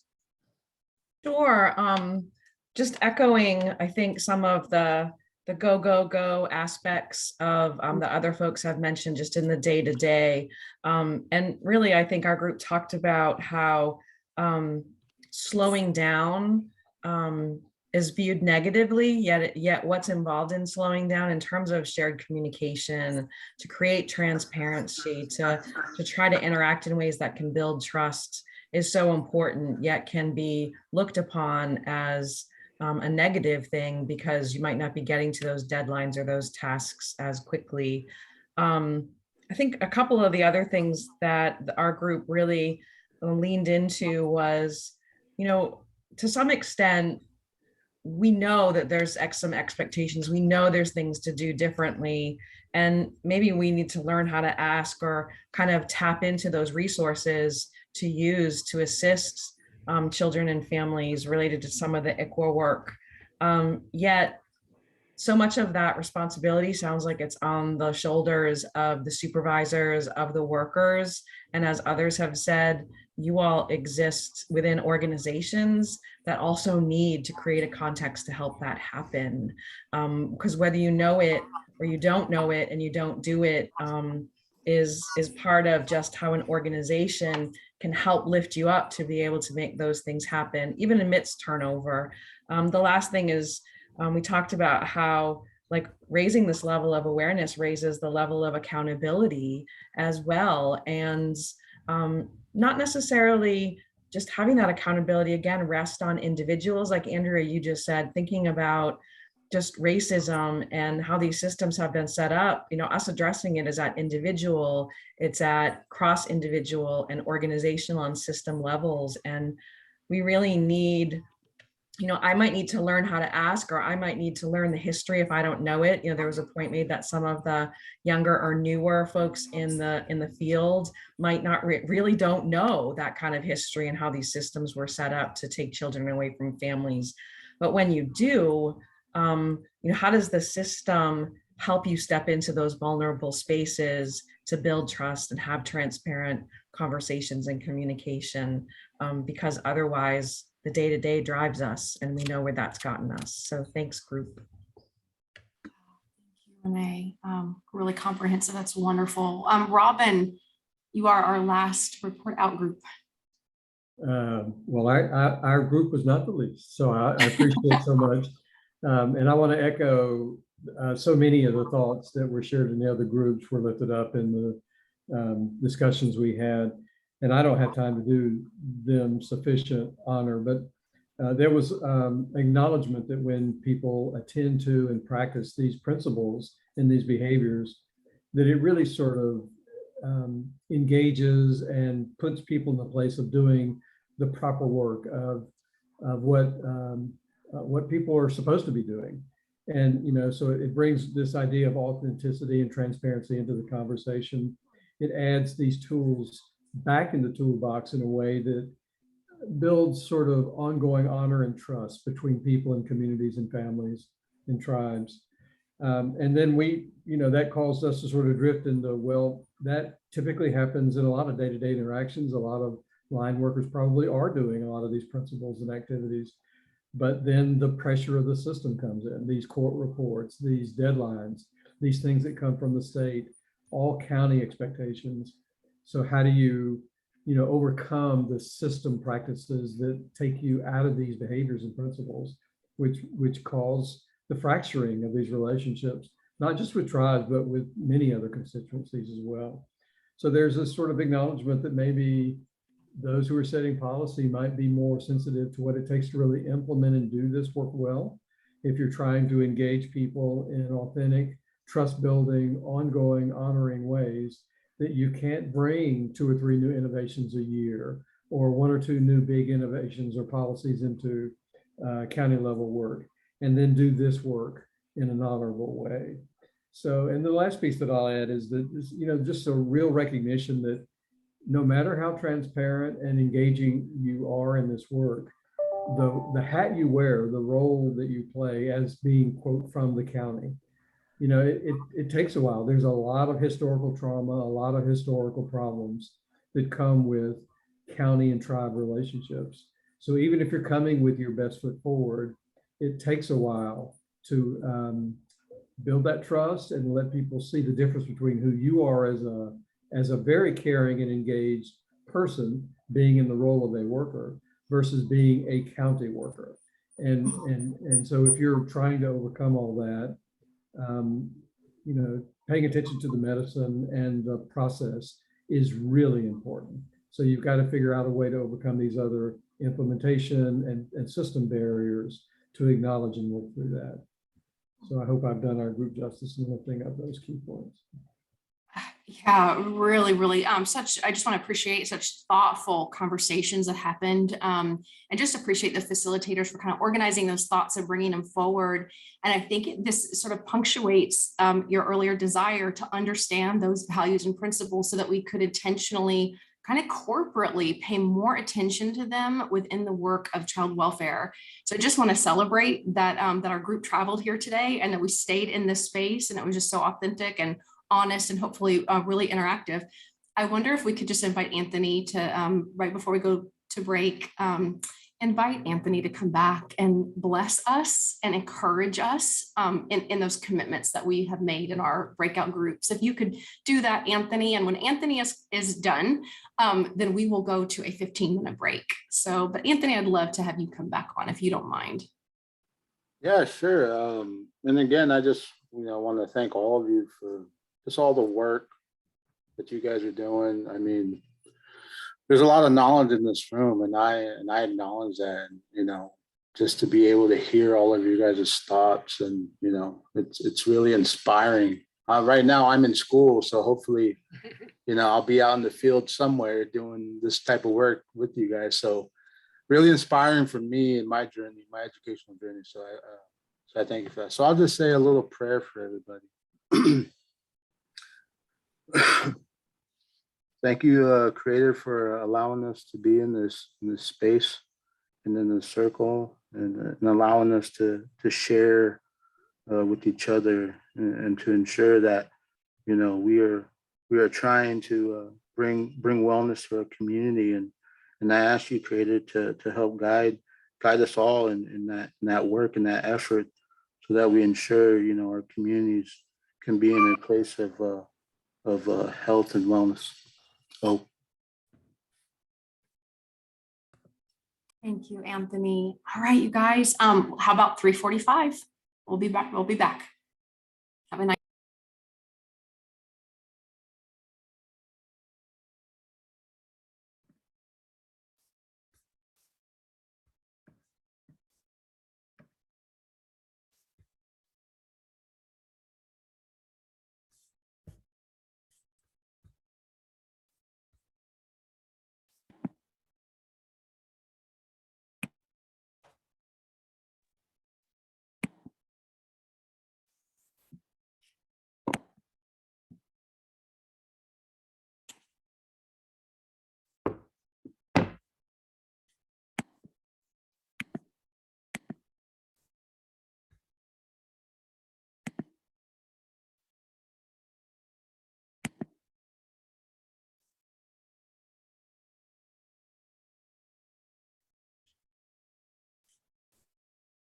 Okay, Stephanie, you're up. Great, are we ready to go? So we wanted to talk a little bit after the break about the work that's currently being done to address ICWA and tribal collaboration. Of course, all of you are here in this series. And then from that work, we've all worked together between the RTA, CDSS, and CFPIC to ensure that we try to clarify and give examples of meaningful relationships and create opportunities to build between child welfare directors and tribes. And just our last session, a good example is, just the panel between San Diego and Mendocino. Of course, Alpine gave some very good examples of that. And so how you build meaningful relationships. So please, I know everyone's really busy, but if you weren't here the last session, look at that recording, because our partners between those, there were 3 counties that were showcased, really give some good examples despite the complexities and challenges and barriers. So it's really important to think about what that looks like and hear from others who are doing the work. And then also CDSS is engaging with tribal representatives to integrate tribal values and principles and behaviors into the integrated core practice model. As many of you may know, the core practice model started early on with the 5 counties who were engaging with tribes and African American communities to build a core practice model, and that was then built into the CPM, which then evolved into the ICPM. And however, through that process, tribes may not have been included throughout the way. And then so we're re-engaging with tribes to ensure that the language and the practice is there with the ICPM. Another area is AB 153, which is an addendum to AB 2083, which requires that counties include tribal representation and voice into the development of the multi-agency protocol. And so it requires that counties engage in consultation process to do that. So more and more work and more expectations around tribal inclusion and tribal consultation. And then many of you may have just heard a little bit of this. Hopefully soon we'll be launching a full-on engagement, but the CDSS has worked to develop an ICWA statewide plan to focus its work on ICWA statewide. And particularly it's being developed and facilitated by the Office of Tribal Affairs and CFSD to assist counties to improve ICWA implementation driven by tribes and counties soon. And so that plan is very early on in its development, but that's a key piece that you need to be aware of, because there's some key measures within the ICWA statewide plan that you all should know about. And then tribal involvement in statewide discussions regarding SDM, structured decision-making. Those are just some key areas, along with the strengthening ICWA survey that Layla talked about earlier. We're utilizing and continuing to draw upon all of your expertise to build the work that's being done. There's many other efforts which some of you have really felt and articulated with the new changes. Next slide, please. So I talked a few seconds ago about the ICWA statewide plan. It's the state's first ever effort to bring all of the work and efforts together to strengthen ICWA across the state. And this plan was developed through tribal consultation as a result of the federal requirement of the annual progress and services report. So these first 8 objectives are a result of that. However, other objectives and other work related that connect to this will be included, but just want to draw your attention to these 8 objectives. I'm not going to read them all, but particularly what's most important is that there's a development of an ICWA hotline. And because you all are here, we know that we all recognize that there are deficiencies, gaps, and challenges with ICWA implementation. We all know we have a federal and state responsibility to uphold ICWA. So as a result of that, the ICWA hotline is being developed and launched very, very soon, with the idea that when there are challenges with ICWA practice, that a tribe or others can call the hotline, and technical assistance or targeted assistance can be provided to the county to help strengthen their ICWA practice. So that's one of the biggest areas, as well as an ICWA data dashboard. That's a part of it as well. And so some of the names in here are a little outdated about who the leads are, but a dashboard is being completed. So those are areas we want you to really pay attention to and know that we are taking the work and the efforts very seriously as CDSS, and know that there's a lot of work to do collaboratively. And so just taking a look at this, I want to hand it over to Daniel to talk even more in depthly about the ICPM and the work that's being done on the integrated core practice model. Thank you. Great. Thank you, Stephanie. And thank you all for having me. Daniel Wilson here, CDSS Family Centered Practice Unit in the System of Care branch.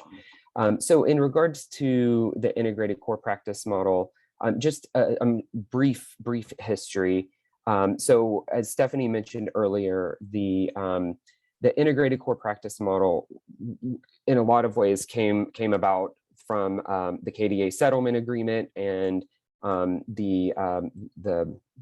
really trying to get behavioral health, child welfare, and probation to work better together. But prior to that, really the integrated core practice model, as you all know, really traces its roots back to the hard work that all of the county child welfare agencies and CWDA put into creating the child welfare core practice model, which predates to the California Partners for Permanency project. And CAP really focused on, as Stephanie said, building out core practice models in the participating counties with a focus on tribal engagement, really building out the CAP practice model. And so all of this work really traces its history back to, in a specific sense, back to tribal involvement in the CAP project. But a lot of the discussion that we've been having over the past few years and really trying to ramp up this conversation more intensely and more frequently is really that the integrated core practice model incorporates tribal wisdom in indigenous wisdom in the larger sense, as do some of our other approaches like wraparound. What we've seen though, and what we've discovered, is that all of it, the tribal wisdom and indigenous wisdom has been scrubbed out of our system and has been in a lot of ways whitewashed. And we've moved through this evolution of child welfare of being very focused on safety, very keeping boundaries, very focused on policies and procedures.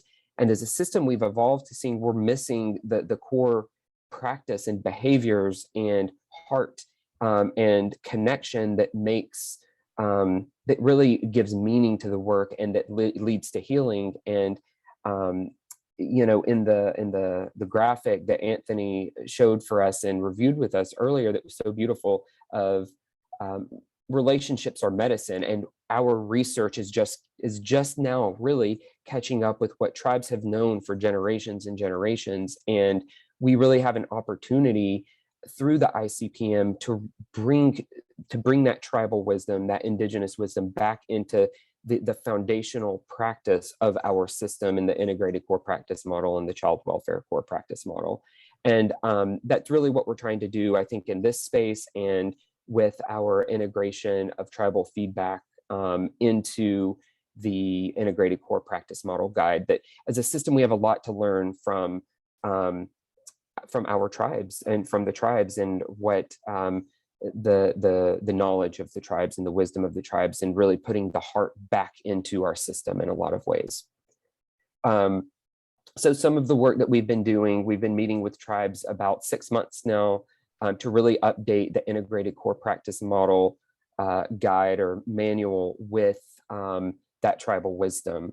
And so I'm just going to briefly review some of the changes that we've made to the guide based on those conversations and kind of what it's shaping up to be. We still have probably about a month of engagement to go, a month of work to go specifically before our contractors really dive into making edits into it and actually updating the language, and then circulating for approvals and tribal consultation and stakeholder review and all those other engagement processes.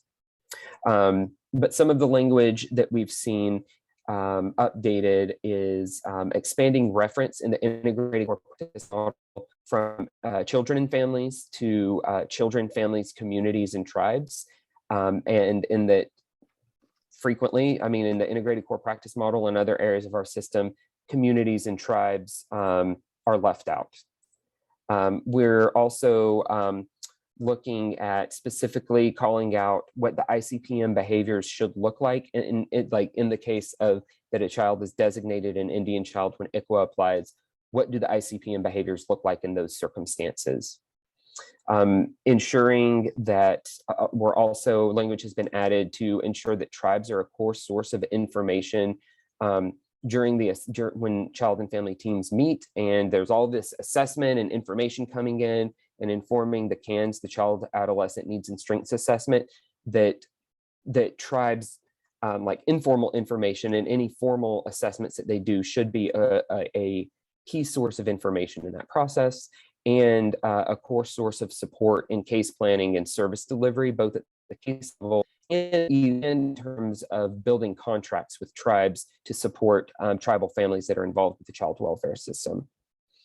Adding language to ensure alignment with tribal preferences for placement, reliance on informal networks, and other requirements and practices that are really guided by ICWA.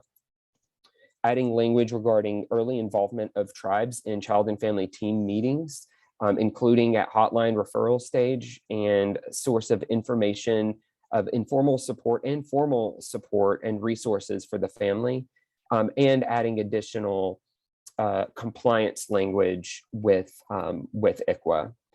And as we're working on implementing the integrated core practice model at CDSS, we're really working to shift the culture, not just around the state, but also at CDSS. So in looking at the core practice model and child welfare core practice model,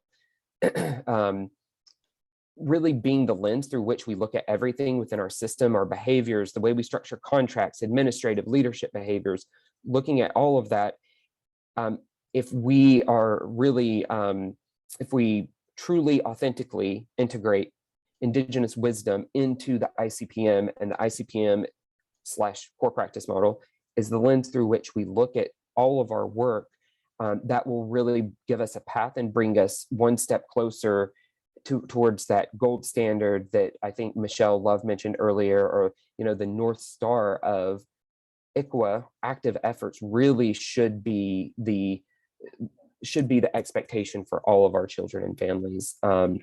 And just as like a slight side note, for those of you who are familiar with the Child and Family Services Review case review, that's another great opportunity to leverage the integrated core practice model and ICWA and active efforts.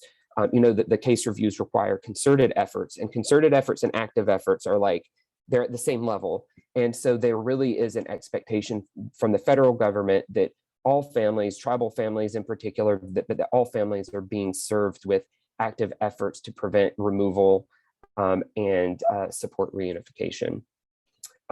So that's a little bit of kind of the big picture about what we're doing. Again, really trying to use this as an opportunity to help our system learn and grow to really be a system that can heal, and trying to change, again, our practice internally and our culture internally at CDSS, you know, starting with ourselves before we start, like, you know, propagating stuff to other people. So now I'm going to turn it over to Chris Petty to talk a little bit more specifically about what we're doing with our integrated core practice model implementation at CDSS and tribal engagement efforts at CDSS as well. Thank you much, Daniel. I just want to share with all of you some of the things that we are doing internally, like Daniel said, to do this work. We still have a ways to go, but here are some specific things that we have been and continue to work on. First, there's the state level ICPM behaviors. With each of the 16 ICPM behaviors, this resource gives examples of what it looks like to apply the ICPM behavior and has incorporated specific examples of what it looks like when we are engaging with tribal representatives. The second example is the ICPM monthly behavior activity. And since November of 2020, each month, the ICPM implementation team sends out to all within our division the ICPM behavior activity, which includes application around ICWA and tribal engagement. And these activities can be done either at the unit level or at bureau meetings as well. And so the third example is our monthly peer-to-peer trainings. Since February of 2021, we have been providing a training each month on one of the specific 16 ICPM behaviors. And there are specific questions regarding application of the ICPM behavior, of what it looks like to do this on a day-to-day basis, and also what it looks like to apply this ICPM behavior, again, with tribal representatives. These discussions in the breakout format, where they're shared with everyone in a larger group. So questions are discussed, and then we share them as a whole group. And the last specific example that I wanted to share with all of you is the county letter development. Most recently, we have updated our county letter development process to better incorporate ICPM language and improve tribal engagement in the county letter development process, and to look to engage with tribal representatives at a sooner rather than later in the process. And so now I want to turn this over to Leah Lujan, who will identify the similarities between the practice behaviors of ICPM and the GONA principles. Thanks, Chris. So, Thanks, Leah. All right, thank you. So we wanted to share really how Indigenous knowledge and ICWA have influenced child welfare practice. And some of the topics, kinship care, TCA, culture, and all of these wonderful things that are really brought to the forefront through ICPM, how this knowledge has really influenced all of that. And so one of the topics that we wanted to share a little bit about kinship care and how those traditional values we want to really bring them to the forefront. As we know, ICWA placement preference has always placed the priority on placing children with family and extended family. So traditionally, kinship was at the heart of American Indian ways of being and seeing, because all of life, all that it is, was understood as being a great extended family. So many tribes, including the Navajo and Apache, believe that children are the responsibility of the tribe as a whole. And this was even included under customary law, that individuals who created a child are not the only parents, that caregiving and responsibility for that child's well-being extended to aunts and uncles, family, friends, grandparents, so much so that even the word for mother was the same as the word for aunt, the word for father being the same as the word for uncle. So the use of kinship, it's increased in the United States, the child welfare system, but it's not yet pursued with the same urgency and at the scale necessary to meet the needs of children and their families. And again, research shows overwhelmingly that kinship care is the preferred placement for all children, not just American Indian and Alaskan Native children, but we see the profound and long-lasting benefits to mental health, economic, educational well-being, And we see this in federal child welfare laws. They have increasingly acknowledged the value of kinship, such as the Fostering Connections to Success Act, FFPSA. So this research surely shows clearly what Native American families have been fighting for all along, that children need to stay in their communities with their families. And children placed with their extended families develop strong attachments to them, even though some say, well, they're gonna, maybe that bonding with their foster parent takes precedence, but yet they have better long-term outcomes and children than children in non-kinship care placements. The other point I wanted to make about TCA, when we think about the fact people who are adopted, all of the loss that they incur, their birth families, siblings, grandparents, aunts, uncles, cousins, they may lose cultural, racial, and ethnic connections, their language. If they're adopted as older children, they lose friends, foster families, pets, schools, neighborhoods, communities, and familiar surroundings. So when I think about TCA, I think this provided answer to that loss. The advocates from tribes and from the state, they collaborated to create a statute that allowed for children to be connected to their people, tribe, culture, and land. What a feat that really was.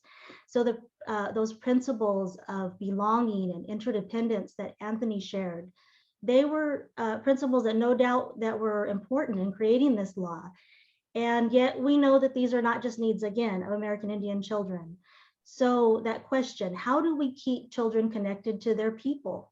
These are questions that I believe ICWA has prompted this system to ponder.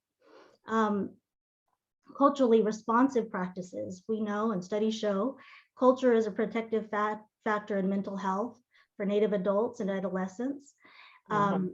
This is something that I think now culture's medicine, we see that.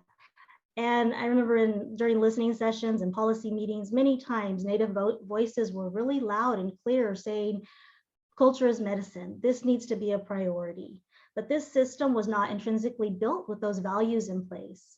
One of the examples I was reading about was a woman with Black and Native American heritage. And she really felt like the system did not value and support her connection to her family. Even though there was several family members that were ready and willing to care for her, she was placed 3 hours away. She had, every other weekend she may have had visits. She brings out that she feels this really strong sense of grief for the lost time, the missed memories of growing up with siblings and grandmas and aunts and uncles. That's something that she'll never get back. But even though there isn't anything that we can do to change that, we can really make sure that children in the future always are given those opportunities to remain close to their culture and their families. And then familial and community ties. Some tribes were organized around clan systems, which included several extended families. They had specific relationships, responsibilities, and obligations. And children were raised within these extended family systems. And we can see the mental health and well-being benefits for child rearing that is centered in passing on cultural identity, and how we must consider that and ground our practice in these principles. And it can't be overshadowed with research on attachment to dyadic relationships that don't account for cultural differences. So what can we do? Zealously pursuing kinship care and policy and practice is really a key strategy for promoting racial equity and family unification in the child welfare system. We must value families of color, and when children first enter care, identify kin and fictive kin for children and youth, and continue this throughout the youth's time in care. I read so many wonderful things about practices in Hawaii, Australia, New Zealand. They regularly are looking for family. Sometimes years, children were in their later, teen years, and maybe that cousin is old enough now to take in a family member and to be able to place and to think about, hey, let's revisit maybe she wasn't an appropriate placement then, but now she is. So always, just keeping these things at the forefront and pursuing them zealously. So those are some topics that we just really wanted to lift up, and how important this Indigenous wisdom can really help today's current practice. All right, so I just wanted to add, Leah, if it's okay. Of course. I just wanted to add that along those same lines, the question around when you look at your data, I know we're going to get to action steps here pretty soon, but when you look at your placement data and you see more of a misalignment or a challenge with placement or decision making, it's a good opportunity to take these values into consideration of what is it that we might be missing, our staff or our team or whoever's making decisions, or the supervisor or the manager. How can we be more in line? What is it that we're missing, or we're not understanding the tribal lens or these values or practices? Where could we better be to get closer to more relative care? What is it in the practice? And even if you're not sure, taking an examination of the data and looking at it to ask that self-exploratory question, the hard questions, the uncomfortable questions. Yeah, those courageous conversations that we talked about earlier, in our groups, when, why hasn't this child been, moved to family? What's holding us up? Knowing that that's best practice. Thank you, Stephanie, for lifting that up. All right, so we're going to go ahead and have a panel discussion. And we're really looking forward to this because many of us have been asking for an opportunity to hear from our tribal directors of social services and those that are working every day in this field. And so Donald's going to introduce our panelists. All right, Nechocho Natwani, Donald Rodriguez, Gabrielino Shoshone. I am completely humbled and honored to be able to present these panelists. You've heard from the wisdom of Anthea Lopez already. Young man who says that when he becomes an elder, like I'm already mind blown. So thank you very much, Anthony, for your presentation today. I'm down here in Kumi Island, where I've been for the past 10 years, where I was able to be introduced to Miss Karen Kolb and Miss Linda Ruiz, who have completely changed my outlook on the way social work should be done. Coming into the work, I've always known ICWA was the best practice, but seeing the way they did it, seeing the way they were able to make sure that their children were in their tribal homes, make sure that that court knows that this child is an Indian child. I learned so much from them. So it's a great honor that I'm able to introduce these folks to you. And I know they wear many hats right now, and I know Miss Linda is on another call at the current time while she's trying to do this too. So as soon as she's able, she'll be able to jump on for us. So Karen, if you don't mind, just a little introduction from where you're coming from, please. Sure. Karen Kolb. I'm Lucenio and Quitsan from my mother's side. I'm enrolled member of Rincon Indian Reservation from my father's side. I say that because the other thing that we need to understand is that even though I'm two tribes, I can only be enrolled in one. And so that diminishes some of my blood quantum, and to be qualified as an ICWA child, you need to have that blood quantum, and that's a whole nother conversation. But I direct the social services program, the ICWA services for 7 tribes out here in San Diego County. They're all sovereign from each other. Just like at court, some have court cases that are transferred to tribal court, others don't. Some have codes, others don't. Some recognize all Indian blood. Some only recognize their own tribal blood. Some recognize everybody who's a descendant of their tribe as an Indian child. So we do wear many hats. And I wanted to just ask, for any questions that you guys have. And like I said before, it's a safe place to ask us these questions.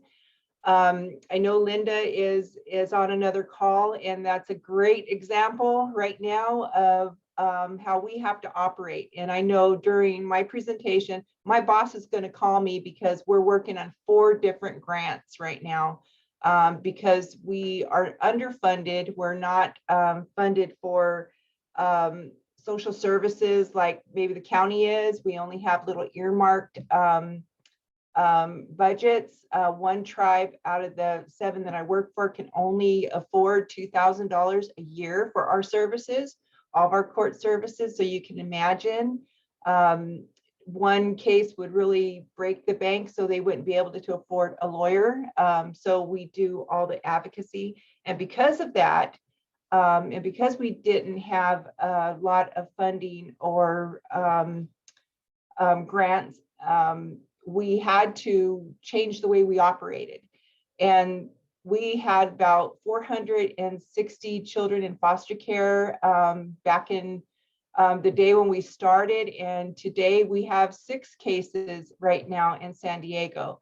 And speaking of that, we don't only work in our county, we work all over the United States, wherever our Indian child is living and had to be removed, then we're working with that county. We have cases in New York, Texas, San Bernardino, Riverside, different counties. So besides wearing many hats, we wear many hats in many states. So, and I think that kind of gives you an idea of what we do on a very shoestring budget. And that's why my boss is going to call me any minute because we're working on those grants. And we have to develop our programs in a way that we can survive, that we can do services for our families and do a good job. And the only way we were able to do that is to make sure that they don't enter foster care, make sure that we were known in court, that we had a collaboration with our counties, that they knew us, they knew our services, that we provided preventative services rather than removals, because frankly, we could not keep up with all the court cases. Today's a different story.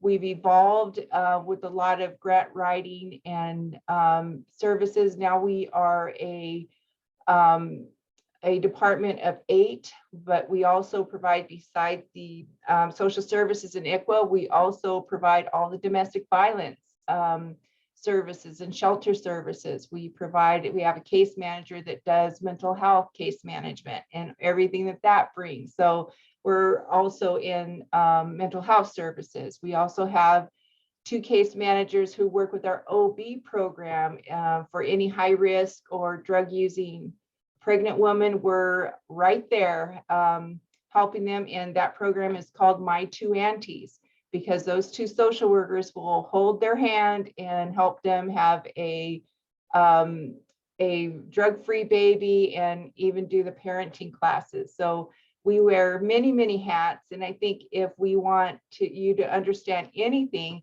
is that we just don't do one thing. We have to work with the Indian unit, the adoption unit, the permanent plan unit, all the different silos and parts of the county. We do it all and then some. So we're open to any questions. I'm not sure if Linda is on it. She probably has an emergency going on, because that's what happened. We're 24/7. So we also live in our community, Linda and I. We're from the tribe we serve. So many times I've had police officers in my front room, clients at my door. So we have a very unique situation where we don't just get to clock out. It's a life commitment to do this kind of work, especially on your own reservation. And sometimes I say that we're extremely loved, but we're also very well hated, because people don't understand sometimes what we do, and they do have the fear of the county. It's not like that anymore because of the relationships that we've developed with the county workers. We have had social workers come to our office and have a desk for them. We've had relationships where they were outstationed here, and we helped and assisted with investigation, and that developed into the county actually providing us a grant for a social worker. So one of my social workers here is a county funded from San Diego County, which is a wonderful relationship that we have. And they go out on tandem investigations and offer prevention services instead of removals. And we have only had one removal in last year in 2020. I was just looking at our annual reports because we get to do all those things like strategic planning, annual reports, board reports for our agency that you supervisors and directors get to do. We do that too. So last year, just to give you an example, we attended 81 court hearings. Most of them were virtual, 21 were in person. Those are throughout all the counties. My staff provided 305 parenting classes because we're all cross-trained to do all the jobs that we have here in the county. And we had 121 child welfare investigations with the county involving 302 children that resulted in the removal of 5 children throughout all the counties. So that's an example of what working together can do. We really rely on that county funded position to help us out. And not only were we able to do that, we were also able to, because we're under the umbrella of a health clinic, we were also able to get registered and qualified to become an assessment center. So our children no longer go to the assessment centers off the reservation. They simply come here to Indian Health Council, go through our medical department, and then we're working with the social worker to find that emergency placement. And they just come to my lobby and go home with auntie, uncle, grandma, or grandpa, and then we go into work. So that's just a small example of what we're able to do here by working together with the county and having those relationships. Awesome, Karen. Thank you so very much. And I do see Miss Linda is now on. Hi, Miss Linda. Are you able to maybe get off of mute and say hi to all these lovely folks? We'll be on the screen, but on the bottom. There you go. I did it. You did it. Oh my goodness. Hi, Linda. Hello, Karen. I'm sorry because I'm not happy right now. Oh. Not happy. I got a call at like 3:28, Donald? And she wanted to know if I can be on a Zoom for a case up in, sorry if you're from that county, Humboldt County, and it was like way last minute. So I'm not happy right now. But I did it. And like Karen said, my name is Linda and my last name is Ruiz, and I'm from the Ipe Nation of Santa Isabel. I'm the Director of Social Services for the tribe. However, I'm the only one. So I'm the director, I'm the case manager, caseworker. So I'm the one that tries to do all the prevention, the court intervention, go out into the field. So you talk about wearing many hats, I do. And just like Karen, mine aren't just here in San Diego County. I have 2 cases right now I'm working out from out of state, because majority of the ones that we have here, I transferred to tribal court. I just got 2 new ones with San Diego County, and I'm hoping that that one of them is able to close. The other one I'll have leave with the county because I believe that the kids need some services that we can't give them. So those are the cases that I usually leave with the state courts. But we have children's codes here, so I'm able actually to remove. So, which is hard because, being like Karen said, working for your own tribe, living on the reservation that you work on, it's really hard, especially when I have to petition to have children removed. But, that's really after a lot of, you can lead a horse to water, but you can't make them drink. And it breaks my heart, just like I know it breaks Karen when we really try to prevent that breakup of that home, but when I know I'm going to do that, I already have, like Karen was saying, a family member in place, so that they can take that child, so that the mom and dad or one parent can get on their feet to be able to get their child back. Yeah. You know, this job here is hard. It's, you know, sometimes it's really disheartening when it's your own people and it's your own children. You know, the good thing is that with San Diego County, we were able to be a part of, just like Miss Sylvia knows, we came up with protocols for San Diego County. And when we first took on our own child ICWA program, Sylvia was working for Riverside County. She was upper management for there. So we were able to meet with her and go out to all the regional managers to their meetings and introduce ourselves so that they knew if we had a child from, they got a child from here, that they would call myself. At that time, I did actually have 2 people work with me, and that worked out really, really well. So we had a really good relationship with Riverside County, even before we had the protocols with San Diego County. San Isabel did. So I'm grateful for Sylvia because she played a big role in that. You know, and you talk about building those relationships with different people. When I came here, I worked, before that, I had worked for Southern Indian Health Council in East County. It was a consortium of tribes like Karen's, 7 tribes in East County.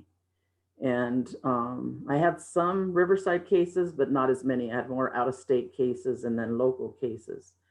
And then when I came to work here and I knew I needed to build a relationship, I already had one with San Diego, Riverside. I didn't know who to contact, but I had a cousin that worked child welfare for a long time. She worked for Indian Child Family Services out of Temecula until she retired. Her name's Silvana Osuna.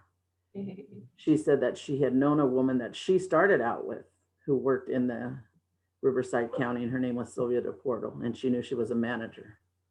So that was where I had to do the research to come up with Sylvia's number to see if she was up management, and she was. But when I had to talk to this woman I had never met, it was just like he explained, talking about Gona. I think it's from the time that you meet that person, that first impression, especially for Native people, because we are distrusting for one, very distrustful of organizations with, and we have a reason to be. You know, like I said, I've been doing this now, geez, I don't even know how many years, 37 years. And every time you just don't know who you're going to meet. And I remember hearing, I think it was Edward saying that, or somebody that had wrote frustrated. And when he explained his frustration, I felt that with him, because we should all be like, was his name Eddie that did the Gona presentation?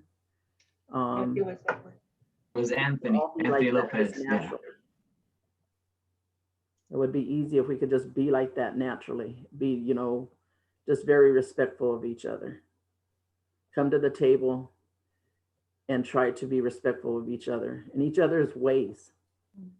You know, I don't know how it would be to work on the outside, for me to go and to work on the outside, trying to learn somebody else's tradition when removing children, you know, but it would kind of be, it would be kind of scary for me, but I would listen to the people that had that knowledge.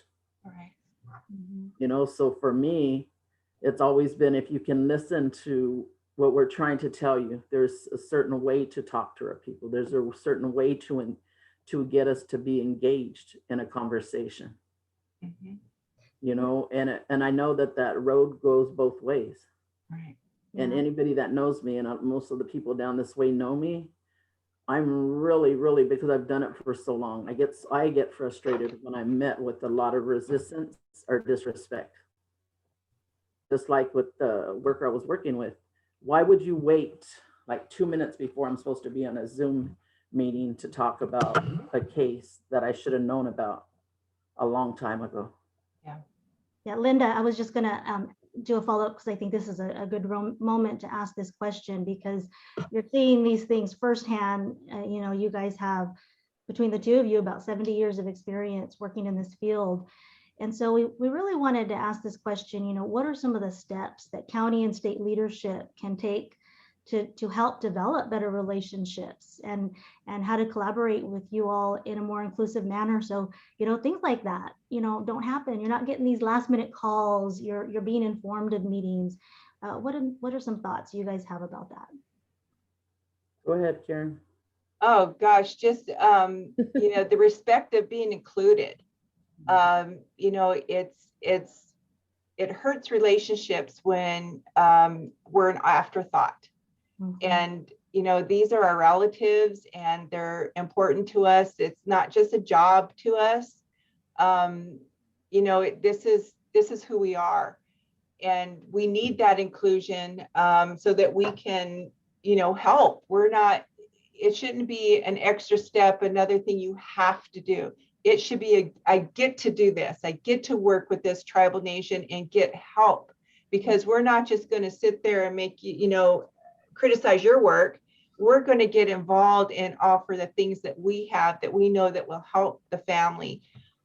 So we're really a resource. And when we're treated like an afterthought, you know, that's, you know, that makes that feeling goes down your spine into your core. So, you know, that collaboration, just picking up the phone, giving a heads up, we're here to help, not to make anybody's job harder. We're here to help our community and provide those prevention services.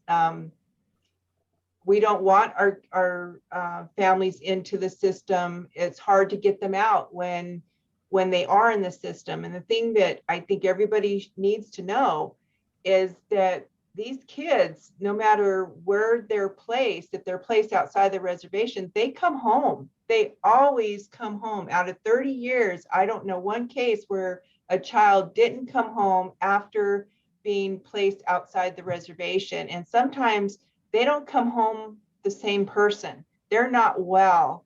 They're worse off. The families also don't know how to treat them.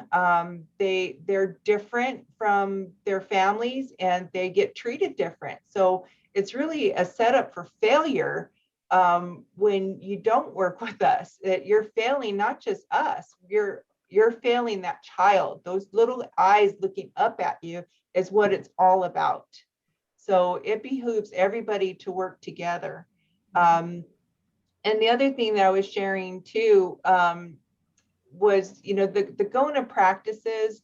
Those are great practices that we can apply into our strategic planning, because we have to do strategic planning. And mine is all about the GONA, about mastery, being the best of what we are, to train our staff well. Our generosity is to share what we have, like I'm doing today, and sharing with our county about ourselves. But it has to go both ways. We need your help as much as you need ours.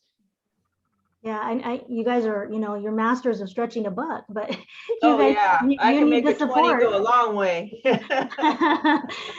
You know, but you know, it could only go so far. And you know, I appreciated how you were sharing active efforts and the prevention efforts that you have been taken to reduce children coming into care. Yeah. And I really want to stress one other thing, and that's when we talk about active efforts, and I love the earlier conversation that the ICWA should be the gold standard, because doing anything less is really saying, I really don't have to work that hard to try to help these families that I'm working with. Active efforts is the gold standard. And when you do those active efforts, we're there to help out too. And by having the collaboration in those positions here on the reservation, you're really providing those active efforts prior to any removal. That's really one way to show that you were providing active efforts to a family. And sometimes, you know, the hardest lesson I had to learn was that sometimes you do have to remove children. But we need that chance to work with those families and provide those active efforts. And then it's really easy in court to prove that you provided those active efforts. And a lot of times it's me and Linda calling the social worker saying, you got to come and remove these kids. Yeah. Or Linda does it herself. So, but in other counties as well. So it really behooves us all to work together and, you know, share that knowledge that we have with, you know, even practice and inclusion. Yeah. Really so the next, I'm sorry, Linda, go ahead. Oh, I wasn't going to say anything. I was waiting. I thought you were going to say something. I apologize. Well, I was just going to ask you, you guys have seen the results of improved, relationships. So what are some of the benefits to your community? And I'll open this up also to Anthony, just to kind of give us, a look into what it looks like when things are going well and you are really communicating well with county and state partners. I think it shows in the parents and the kids, because they're happy. Mm-hmm. I had a case and it didn't go to court. I faked it. I'm not going to even lie. I faked it to make them think that it was going to go to state court. And so they voluntarily placed their children with different family members so that they could go and get some help and go to rehab. And, that's something they really needed to do. There was some DV issues, but I also knew that the dad was, he wasn't really open to any of those kinds of ideas. And when he did go to rehab, he said, do you realize I could have got more drugs in that rehab than I did here, being at home. That was really disheartening. Mm-hmm. He goes, but I did it because I want to be a part of my children's life. The mom, she's not Native. She went to a different rehab. She got out early because her grandpa-in-law had passed away, and she thought that her kids needed her. And the family took care of it. But one of his family members here on the reservation that always helped them both out, told her, if you do not finish your program, I won't help you anymore. And I knew it was hard for that relative, but she didn't. She was like, you know what? Now you can't go back. Yeah. Because you found a certain one, and now so if you want help from me, you're not getting it unless you get a job. If you get a job, I'll help you get what you need to wear. And she did that. That was about 4 years ago, but it played out so good because they're both clean and sober, and the kids didn't have to be like with strangers, and the county really didn't have to come in. They did what they needed to do. And I told him the way to heal himself was to journal. Let's think outside of the box. Mm-hmm. Will you mind sharing that with me, or would you mind? And he didn't.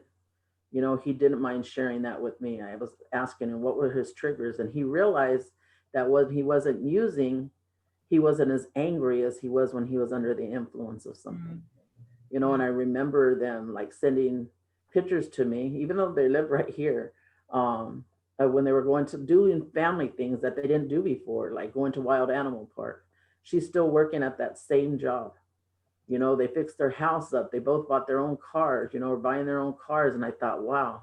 And I think the families feel happy and rejuvenated, and I've seen that happen a lot with like mothers. Yeah.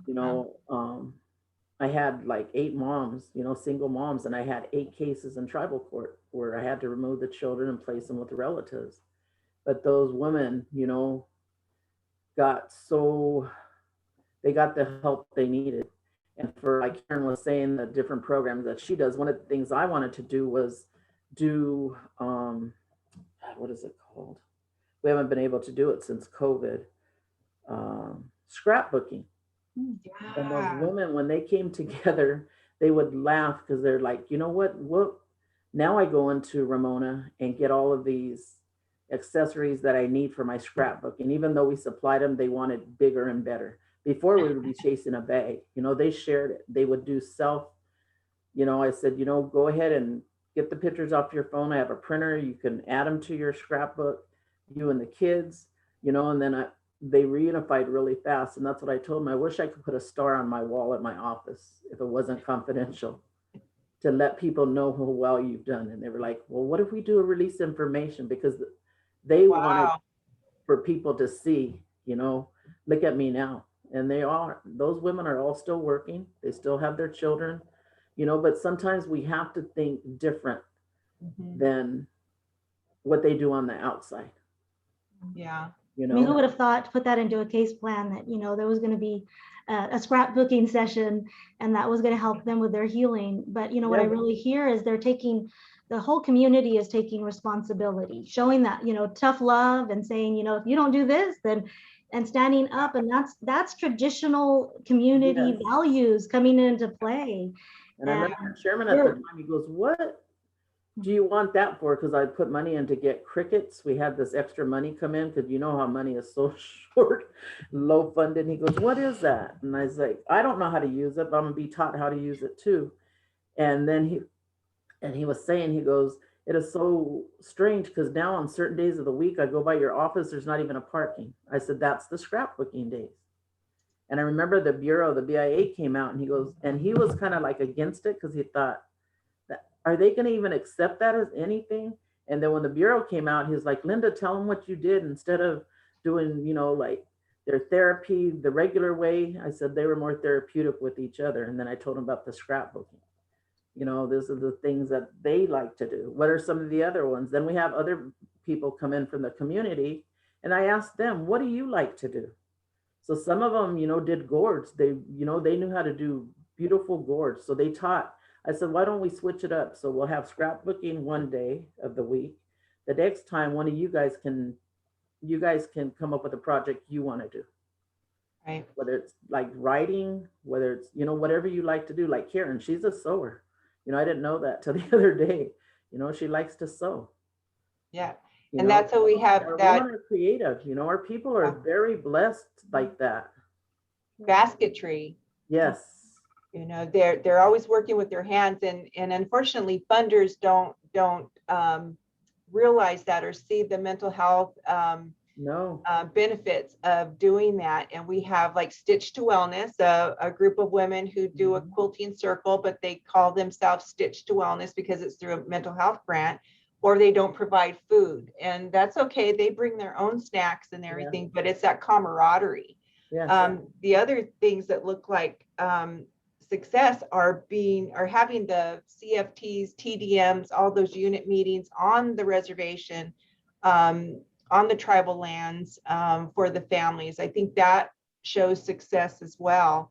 Having our case staffings on the reservation 1 month, and then at the county building where we're invited the next month, having that camaraderie amongst each other, and especially having those CPS workers, child welfare workers, invited to our events. They are Halloween events, our traditional events, our powwows and gatherings and fiestas.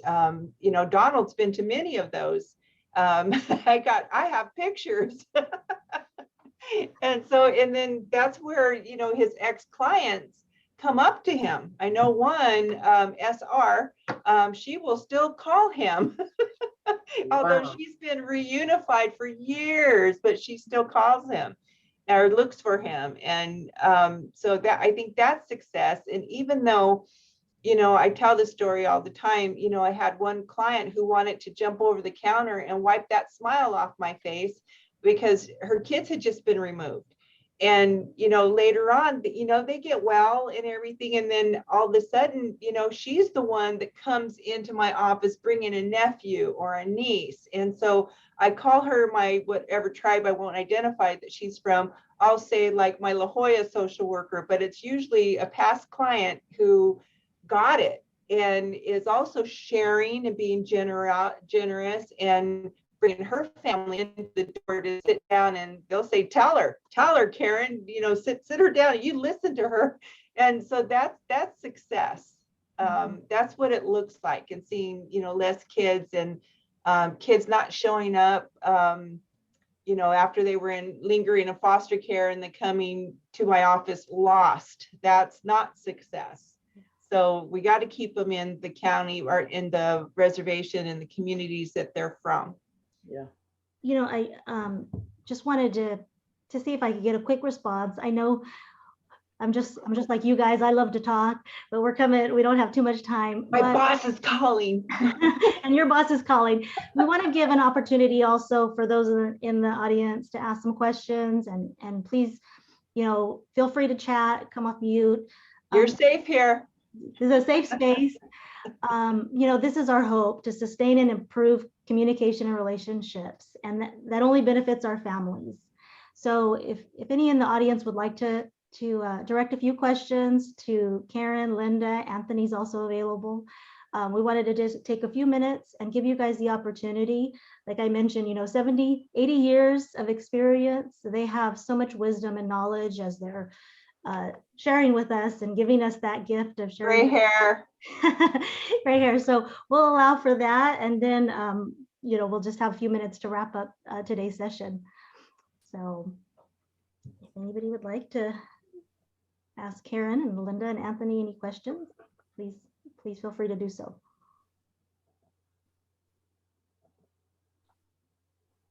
This is Susan from Fresno County.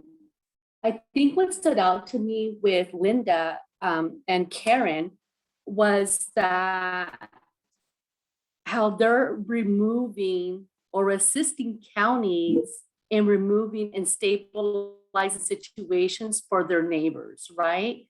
Mm-hmm. For people that they grew up with. These are the neighborhoods that you live in. And I don't think I ever realized it because, like, for me, for example, if I get a case and I went to high school with the person, we grew up in the same neighborhood or anything, I conflict out, right? We conflict out.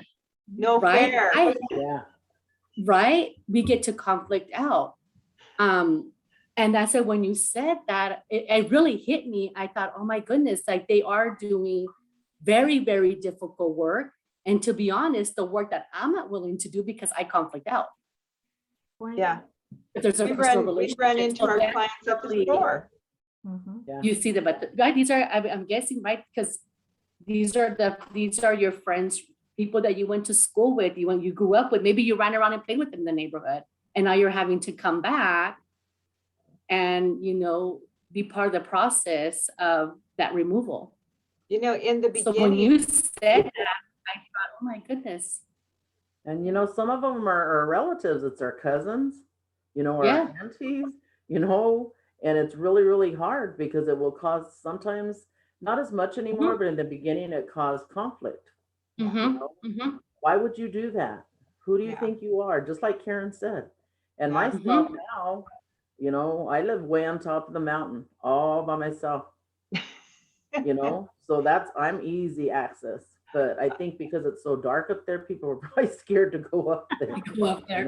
But yeah, in the beginning it's a challenge. We can't lie. It's a dangerous challenge, but we choose to do it because we really ICWA workers have been known to be driven off the road. So I want to say, thank you, ladies, because that is a difficult situation to be in. And I didn't realize, we work with our ICWA reps here, but I don't think you work with them and they know that, but I don't think I really kind of understood it from that side, right? Yes. I want to thank you for opening my eyes. I had a cousin who did that, and they hid their children behind them and said, "Don't talk to that lady. She'll take you away from me." And it was like, oh my God. And that was my own cousin, first cousin, not a very close relative. And it was like, oh my God, don't you tell her that. Now they go, but that was really in the early years when we were trying to keep up and already trying to resolve the kids who are already in foster care. And it's very different now because of the collaboration and the relationships that we now hold, and the long-term relationships. I just we're going to have to stop here, but I really want to thank you both for sharing your experiences. And I think that's a good lead into our next quick discussion about what commitments to action, then hearing all of this and taking it all in and these reflections. So Andrea, can you go ahead and lead us? Well, and Donald and Leah, thank you so much for preparing this last conversation for all of us to be blessed by. And Linda and Karen, thank you so much on behalf of everybody here. Thank you so much for your valuable time and coming in and just giving us a little snapshot into the incredibly important and valuable work that you do as leaders at every level in your tribe. So thank you so much for your time.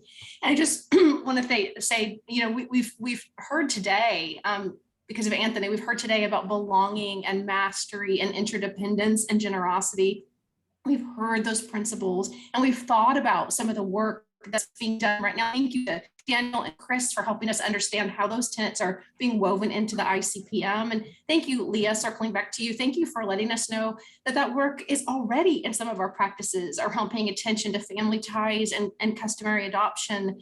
And really that, and I go back to Michelle's comment that ICWA is really the gold standard for everybody. And I think all of us today are here because we want not only ICWA to be the gold standard, but actually to be the standard of practice for each and every child. And that we work so hard to preserve cultural ties and family ties, to protect the healing that all of our children need to be able to walk through. So thank you so much for today. So I've got the last couple of slides and I just want to say, gosh, drop into chat now. Where are you inspired to take tangible next steps? Drop it into chat. Let us kind of just survey, and all of us can just kind of look at chat and watch and get inspired by our colleagues who are, tangibly, what are you going to be doing now this week? What are you walking out of here thinking about doing? Let's just pepper chat and just sort of create that space in that narrative form. And I'm going to turn it over to Stephanie. And it is right that her position would close us today. So I'd love to turn our last 10 minutes over to Stephanie Weldon. Oh, I get 10 minutes, huh? I think I'll be a little quicker than that. I just want to acknowledge the bravery of all of you to explore and to challenge yourselves of coming up with ways to do the hard parts of the hard parts of what's not you and what's not built into our systems. So how can you acknowledge the work, as you've heard and learned from our experts here about the challenging work of working in your own community and doing the hard work that many of us or many of you cannot do because of the perceived conflict or the system biases around the work with clients, which I want to encourage you all to think about around our community members, our partners, or our families. And so what does that look like? One, utilize the support that's available to you all, including the Office of Tribal Affairs, the RTAs, and CFPIC. What are the resources? It's okay to say you don't know. It's okay to say, because many counties are not doing well with the data of notice and inquiry and a lot of the practices. So what is it that you can explore with your team, and how are you doing that regularly? What are your behaviors as a leader, and how are you questioning not only your behaviors, but your team's behaviors around practices? What will it take to help you hold those hard conversations to do better and to do differently? Because not only is ICWA a law, but it's also the right thing to do when it comes to equity and inclusion work and our integrated core practice model. What does that look like, and how are we responsible? So there's resources, there's reflection, and there's support. And so taking that opportunity to look at that. And again, just reminding you, in the regional work, there's an opportunity to look at your own data to get started. It may seem very, very overwhelming about where do I go? Where do we start? I don't know what my data looks like. Oh, there's no information. So what does that tell me? Well, looks like I need to reach out for resources to help. So taking a look at that, how might you all do that? And then when new initiatives come from the state to actually support or figure out how to better do things, to share your voice about that, to share a voice in the ICWA statewide plan, to share your voice about, hey, maybe we do need some help with oversight or technical assistance. So just summarizing all of that, I know it's a lot of work, speaking as a former county child welfare director and as a tribal person. There's a lot of hard work, and there are colleagues and there are resources available to help you all. So I just want to thank everybody here and close it up with knowing that, we have the ability and power to do something different, and we can. So thank you all. I'm going to jump in just as we leave to thank Stephanie and Sylvia for their incredible leadership, and all the people who followed their leadership through this amazing journey through helping us all learn about and understand Native culture, the Native experience, and everything that we need to bolster our commitment to implementing ICWA to the fullest of both its the letter and the spirit of the law. It's been a truly astounding journey that we've done over these 3 webinars. I will remind you, as I put up earlier, the link in the chat, and we'll send it out with the PowerPoint and recording for this session. But we post all of the sessions on the CFPIC website. They're all there for you to view and for you to share with staff, to share with anyone that you think would benefit from this incredible amount of information and the learnings that we've all had over these series. So just a thanks to everybody. It's taken a tremendous amount of people and a tremendous amount of energy behind the scenes, not just for this session, but for all 3 sessions. We're going to be embarking on another set of sessions for the Latinx population's experience in the child welfare system. And the ICWA sessions have set such a high bar that we can only hope that we'll learn as much and gain as much from those sessions. But I just didn't want to leave today without thanking everybody. And symbolically, it'll be Stephanie and Sylvia, because they led the effort. But at each of the sessions, we've shared with everybody all of the people behind the scenes that have been working on this, and you've met them in the breakout sessions and all. Anyway, we'll share the information, we'll share the resources, and I think we're all just much better for what we've learned from all of you who've shared your wisdom, learnings, and experience with us. So with that, thank you all for joining us here. Thanks to everybody who made it possible. And I think that's a wrap for today.